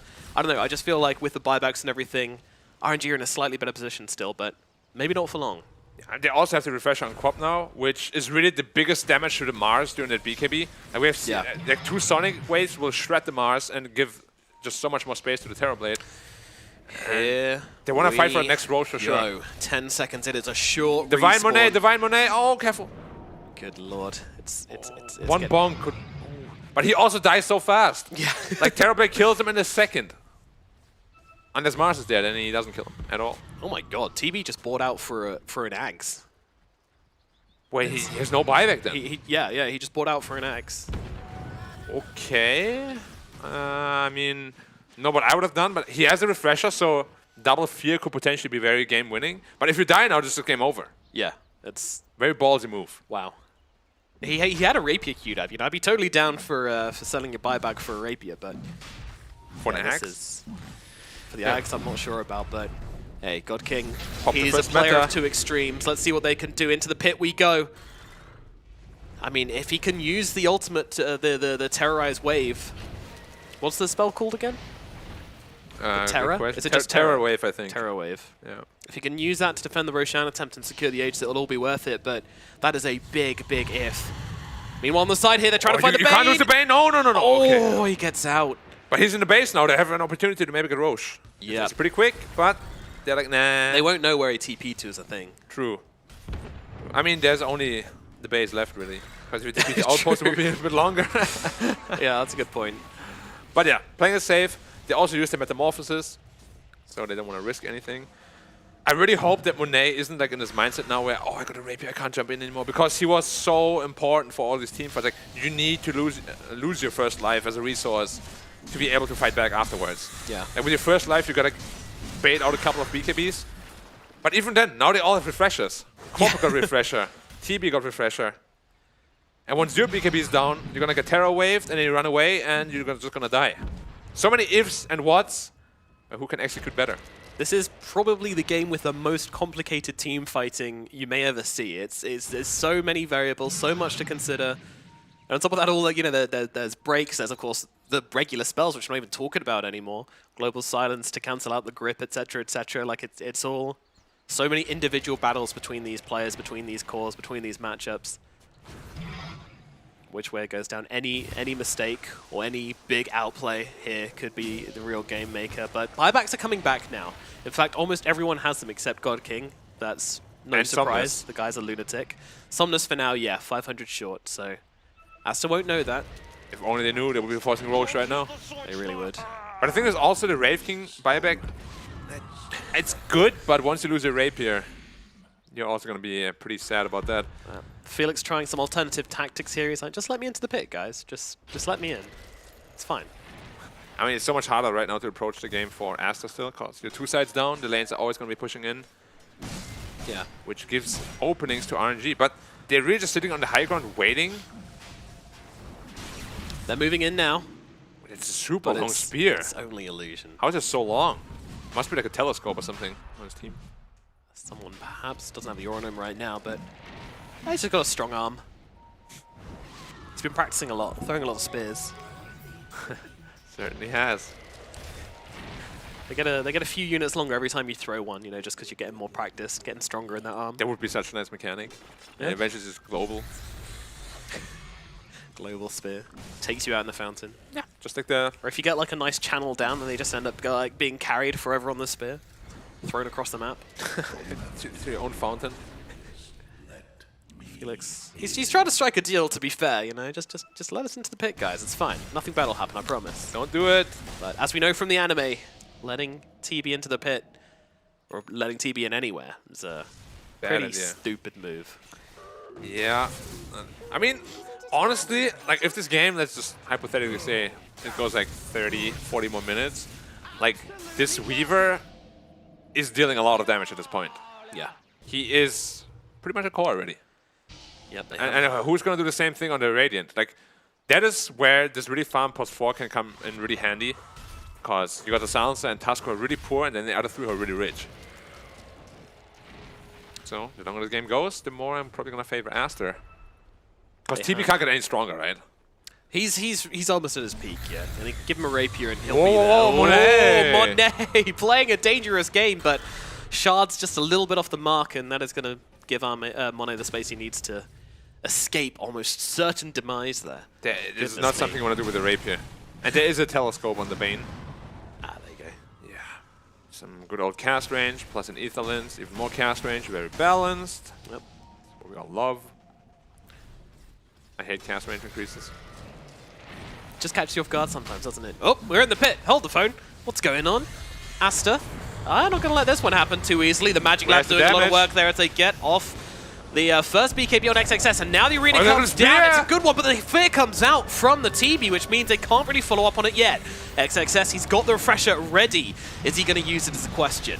Or when, I guess is a better question. Look at XSS, he's just like bulwarking around. He's like, shoot anyone! I'm gonna tank it. Get down, team. Stay behind me. Fear not. It looks so silly. Yep.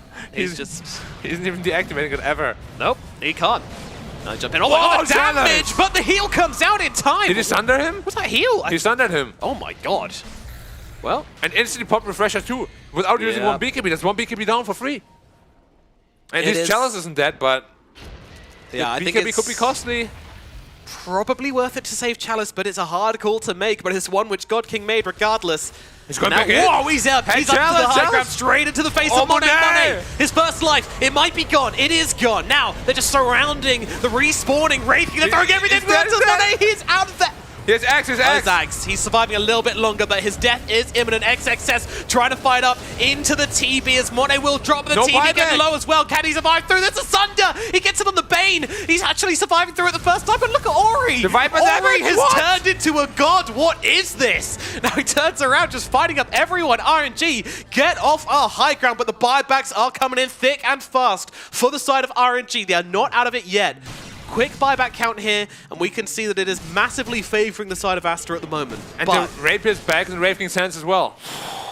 but, I mean, yeah, Monet could be the difference maker here. The critical hero that doesn't have buyback. We spoke about Ori. Like, if you ignore him in those team fights later on, he now has items to actually deal damage. His MKB, did he lose it on the courier? That would be so big if he actually lost that.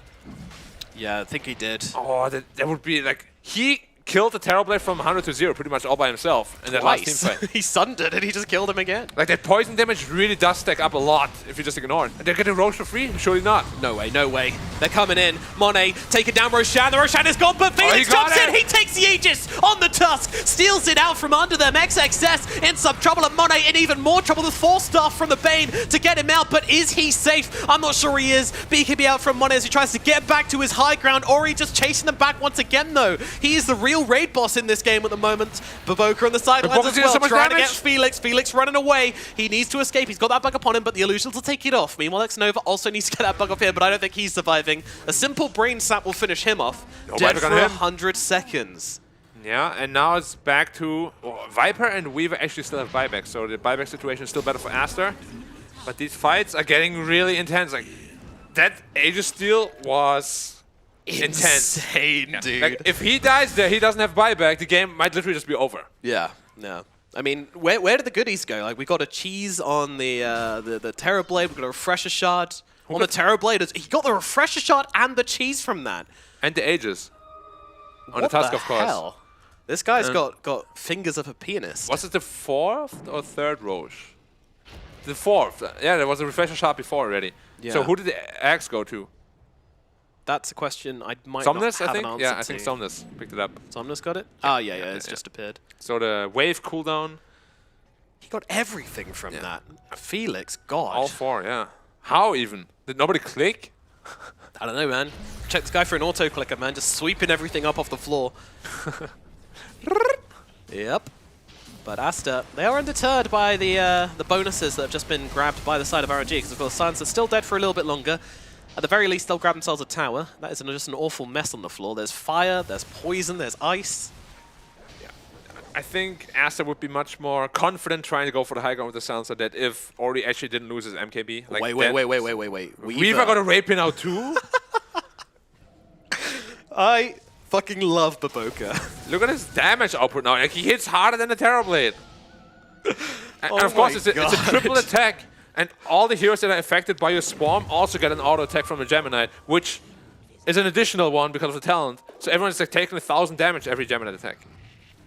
My God. Like, if you ignore this Weaver, you are in a lot of trouble. But you also can't ignore the Wraith King, and now you also can't ignore the Viper anymore. And you have the Mars to soak up all the damage.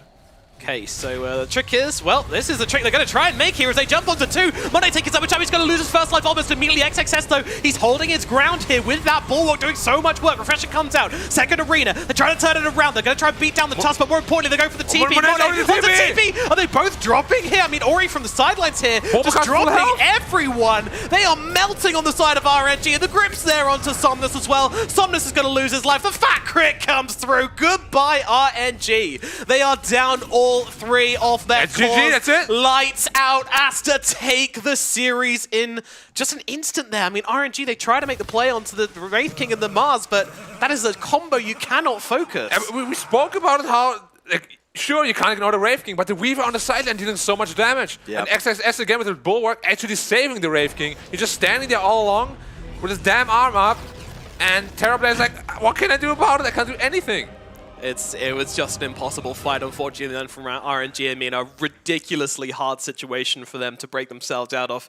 They fought damn hard for it, but in the end, Aster are the ones that take this tiebreaker series. And I mean, hey, they took it seriously, and we got delivered a hell of a game because of that. Yeah, I mean, honestly, all kudos to Boboka. Like, the way he played the game, he transitioned to like more of a semi-core, and then late game, that Rapier purchase, I don't know how many players would have done that, but it was perfect because he realized every fight, they're actually just focusing the Mars. They're focusing Monet on the Wraith King. I have free reign. Like, in all of those fights, he took 0 damage. Even in the last fight, he was full HP throughout the entire fight while just wrecking everybody.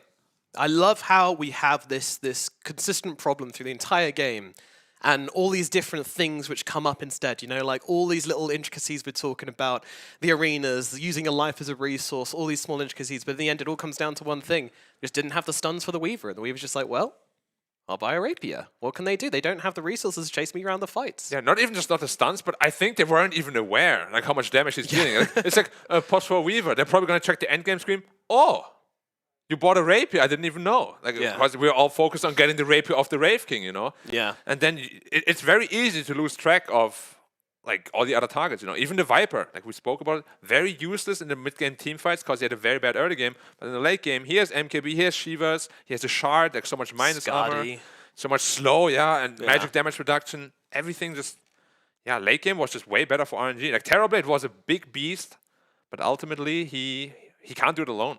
Yeah, I know, it really was just Aster, you know, they seem to have this plan for the ultra late game the entire time. Turn their cores into multiple cores. Boboka was gearing up for it for sure. Oh yeah, I mean, he always is. He's always looking to become a real carry, you know. Yeah. He's a POS4 player who always finds that extra bit of greed, and it just works so well for them in the end, as it often does with Boboka. I mean, he's just an absolute beast. Yeah, I would probably say Boboka and Xingqiu are my actually favorite support players to watch from the China region. They're just so flashy, always get the farm, always make the plays happen. But yeah, that's it from us. It is indeed. Yes, indeed. Yeah, absolutely. I mean, good season. Good season. Was fun, especially this last game. We're ending on a banger. We're happy with that. We absolutely are. All right, time to throw it back to our panel one last time. Take it away, guys, for game number 3.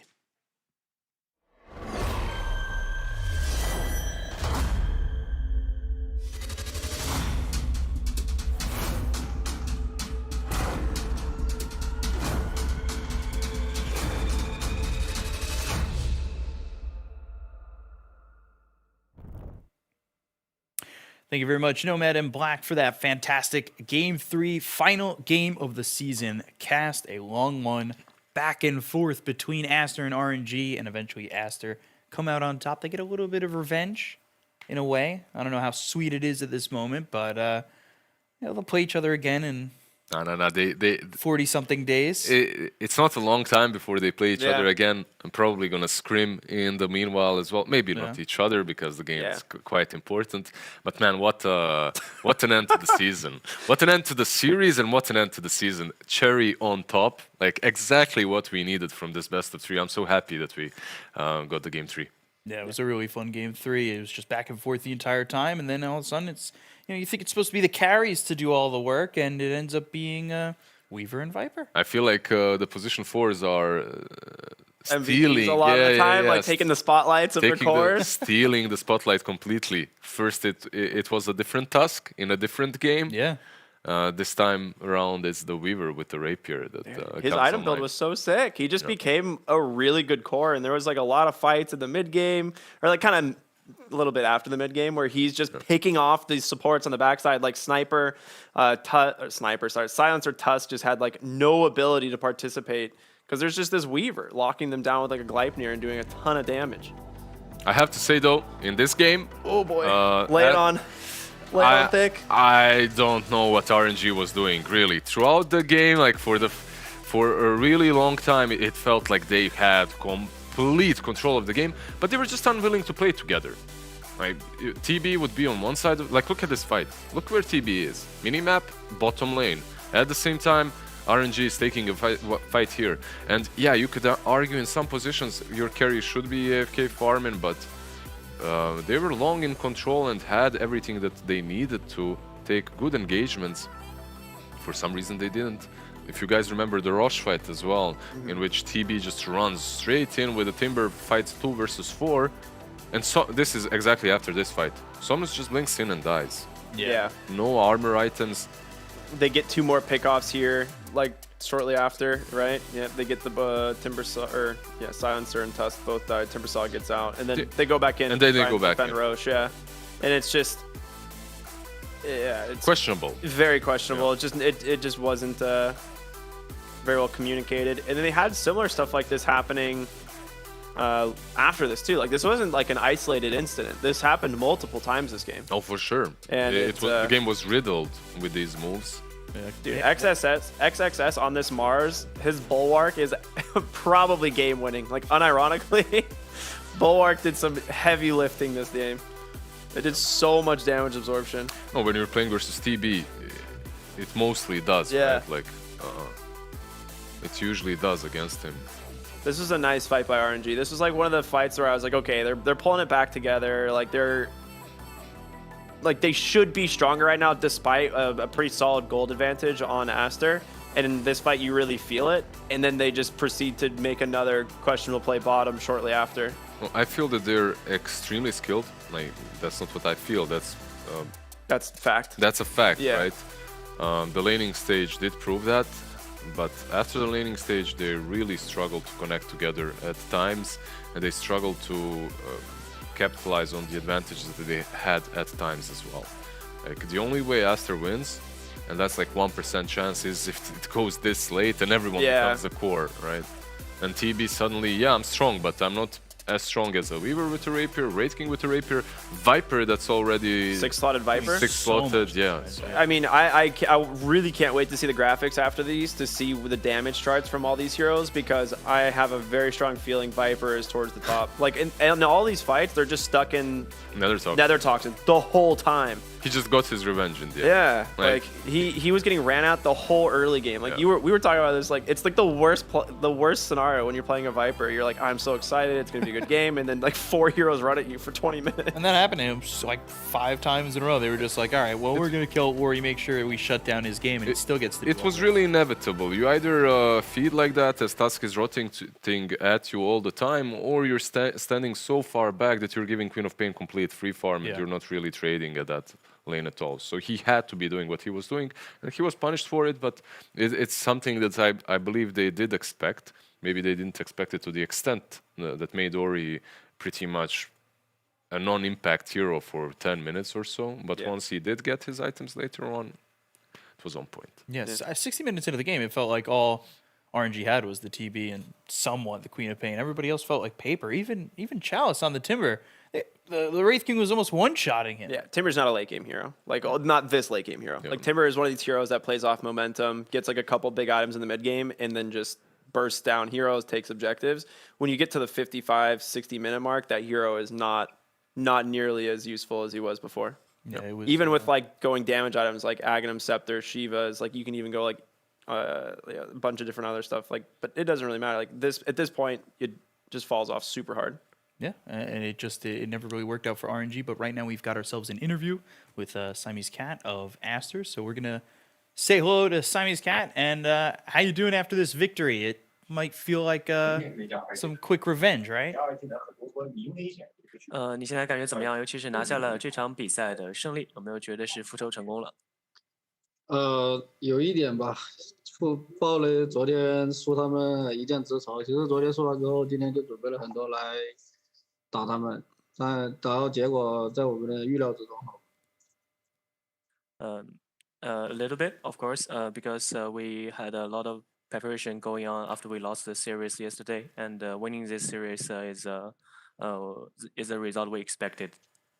Speaking of preparation, was there anything that you guys did differently from last series to this series as compared to coming into the last series where you guys ended up falling to RNG? 那说到准备工作的话，这场比赛的准备工作跟昨天打 RNG 的准备工作是不是有一些改进呢？昨天根本就没有准备啊，因为前天不是经历了2天比赛嘛，没睡觉，昨天睡醒就打，然后什么也没准备，所以感觉有点白给。然后昨天说完之后讨论了很久，然后今天也准备了，所以今天打起来就比较那个舒服一点，就能赢，好吧？We actually didn't have any preparation before the series yesterday because we were playing IWO and we didn't really sleep during those 2 days. So we just woke up and played the series yesterday straight up, and yeah, after losing the series, we did a lot of preparation, and coming to this series, we play way more comfortable. Yeah, definitely Tho- looking a lot those better. games went mad into the night, right? Yeah, Really. IWO taking up a lot of time. Speaking of IWO, I know it's maybe not DPC related, but that is a big win for you guys. You guys even defeated LGD on your way to the grand finals and eventual victory. How did it feel to kind of lift the first trophy of the year? 说到 IW 的比赛，我知道虽然不是 DPC 的官方赛事，但是也是一个很正式的比赛。你们在一路上的话，也击败了像老干爹的这样一样的对手。然后在今年的话，应该是你们第一次举杯嘛，在这个赛事里捧杯的感觉是怎么样的？对于我来说，这是我个人的第一次冠军，我肯定是非常开心的。然后我看了一下我的队友们都跟我一样，都也是一样的心情，都特别的激动和开心。就同时也希望下个赛季明年能延续这几天的表现吧。For me personally, this is my first tournament championship, so I'm really excited. And I checked my teammates; they are as happy as I am. So that feels was really great. And I hope after Chinese New Year we can still maintain the performance we are as right now. Just a first very quick question. Were you ever worried in this last game of the series? You knew you guys had it at any given point, right? Easy win. 我想知道就是你们在最后一场比赛的时候，你自己有没有担心过，在某个时间点特别担心过，还是你觉得就是过了一个时间点之后，你们发现你们已经就是在局势上非常优势了？你说打暗机最后一把吗？我觉得我们打暗机这一把一整场都没有优势，因为我们都不敢过去打，所以我们一直在守我们那个高坡，然后就打到最后他们忍不住了，最后那波团忍不住了，冲上来先手我们，然后我们才打赢的。其实我们那会，我们一直都觉得不太好打，然后所以都一直不敢过去打，然后是他们送了，所以我们才赢了。So the last game between RNG, I actually feel the whole game we don't have an advantage, and we are not and we're not there to go to their side to start a fight with them.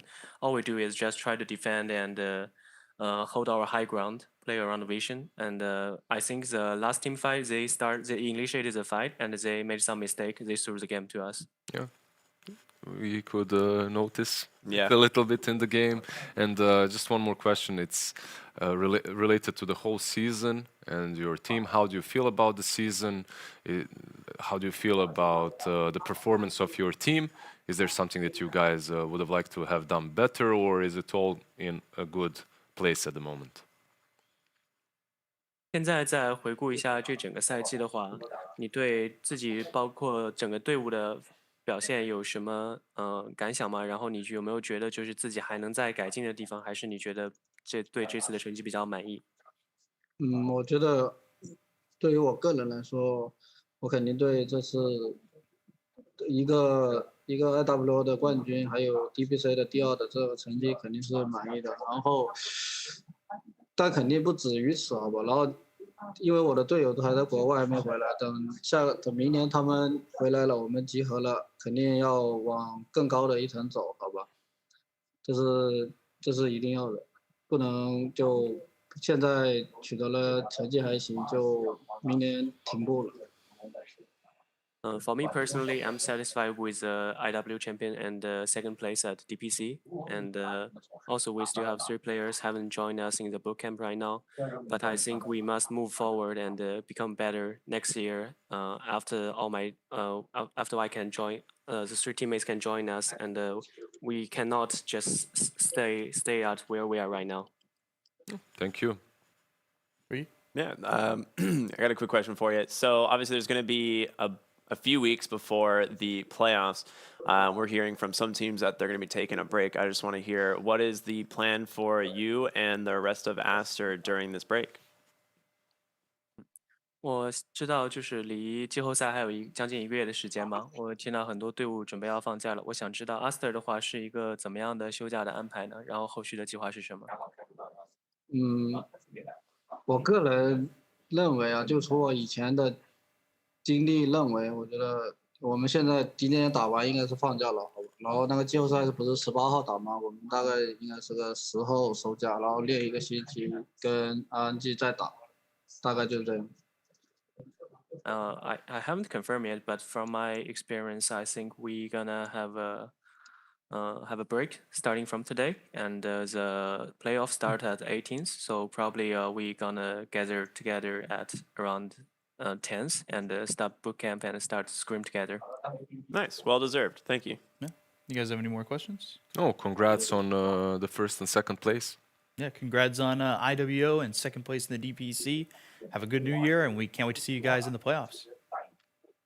恭喜你们取得这些成绩，希望你们新年快乐。谢谢。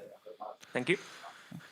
Man, it's always cool to get some insight, especially when they're going to the break and kind of have that moment of decompression. Because I feel like we think of these teams like it's just a workhorse, 24/7, Dota. Maybe feeding tubes and everything. It's just Dota all the time. And it is. Yeah, Like I feel like it is for a lot of these 90% of the time for most of these teams and most of players, at least, even when they go on a break, they just continue playing throughout it. You go visit your family, but your old PC is still in your old room and you still play the same game. So nothing a lot changes there. Yeah, that makes sense. Go have some good dinner, then you play some good Dota games. Yep. Yeah, you like ask your parents like, hey, I can leave the table now, right? You know, go boot up the PC. Not until you eat your vegetables, Ricky. Come All on. right. I You like gotta get all the vegetables down, then you can play 14 hours of Dota. Perfect. You need to have that. That's all I need. That rejuvenation in you, that regeneration, if you will. Yeah, but it's good, right? It's good to have a little bit of a break mentally for you. Like you play so much that at some point the results become diminishing as you get drained. But to get there is a really long road for most of us because we love the game, right? And when you're doing something that you love doing, it's really not that taxing on you psychologically. Yeah. The competing aspect of it is like competing can get kind of rough. It's very interesting to see a lot of these players come up, and a lot of new players in the DPC this year in Division 1 for China. And we take a look at the results. Maybe the top bit a little bit expected with LGD and Aster as the 1-2. Yeah, could have called it. That's what we all probably would have predicted. And then RNG, eHome, Vici, LBZS. And then unfortunately, we're saying goodbye to IG and Phoenix, but saying hello to Extreme Gaming and Magma, which will be 2 teams that I think even more so than this division season, shake it up even more. Extreme is going to do wonders in Division 1. I am so excited to watch that team like compete against some of these like real big brand, like big teams here in Division 1. And I think they stand a legit chance. They looked so dominant in Division 2. Obviously did well in IWO. Dude, it's going to be such a sick season too. Yeah, we're waiting for them. But at the same time, I have to say that I feel a little sad that we are losing IG. Yeah. So happy for Extreme Gaming, sure. The other gaming, the Invictus one, I don't know what happened this year, but this season that is. But it definitely didn't work out for them. Perhaps they can recuperate and find their strength in that Division 2. I hope that they do, and I hope that they come back to Division 1 in that last season. It'd be weird to not see IG bounce back into Division 1 for Season 3. That would be... do you have Kaka's phone, maybe? Yeah, I'll hit him up. Anyone? Give him a close quick ring. personal friend of mine. Okay. I'm sure, yeah. Yeah, and then that's to say if no team comes in from the open qualifiers, you got a lot of free agents Dude, looking there's a to lot. get some steps into the DPC. Maybe you get a Division 2 team that gives IG a run for their money, something pretty crazy. And one thing that we were talking earlier as well, this season felt like there is a huge line between some of these teams. A line that wasn't necessarily the border that between skill levels that wasn't necessarily there in first and second season. Like Aster and PSG LGD, somewhat RNG still being in the middle. I would still say that RNG is that line. Yeah. Like they're the ones. Yeah, they are. And Aster and PSG LGD, no one comes close. Then eHome and everyone else. IG, I'm really surprised. Once again, reiterating myself, it's rough one. Yeah, definitely. Any closing thoughts before we go to a quick break? I mean, what is there to say, man? This was super fun. This was like an awesome experience for me personally. Like the watching the games was always a blast. Casting them was a blast. Meeting you guys was epic. So I don't know. It's been amazing all around. Hide those tears because I'm trying. yeah, it's been quick. Like Yeah. one thing that I have to say is I got used to the longer seasons, and because of certain circumstances, we couldn't get it this time around. It was damn quick. Like this is the last day, and I'm feeling like there's 3 more weeks to come. There's 3 more weeks to come. Exactly, not only. So a lot of Dota crammed up that I still need to process, but it was a lot of fun watching these teams once again and having such a conclusion as well to the whole season. The last series was a cherry on top, I have to say. It was. Yeah. Absolutely. Yeah, so we've definitely had some amazing series throughout the season. It's going to be interesting to see these top 4 teams go to that finals and who's going to come out on top, who's going to grab the rest of the points and the prize money left to be picked up by some of these squads. And, well, for now, we're going to go to a quick break. We'll see you guys in a second. Stay tuned.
Hello and welcome back for the Community Corner. We're going to discuss the day's events, look forward to the playoffs, and also talk about the community. My name is Nomad. I'm here with my jolly weeb giant, Neff. How's it going? Excellent.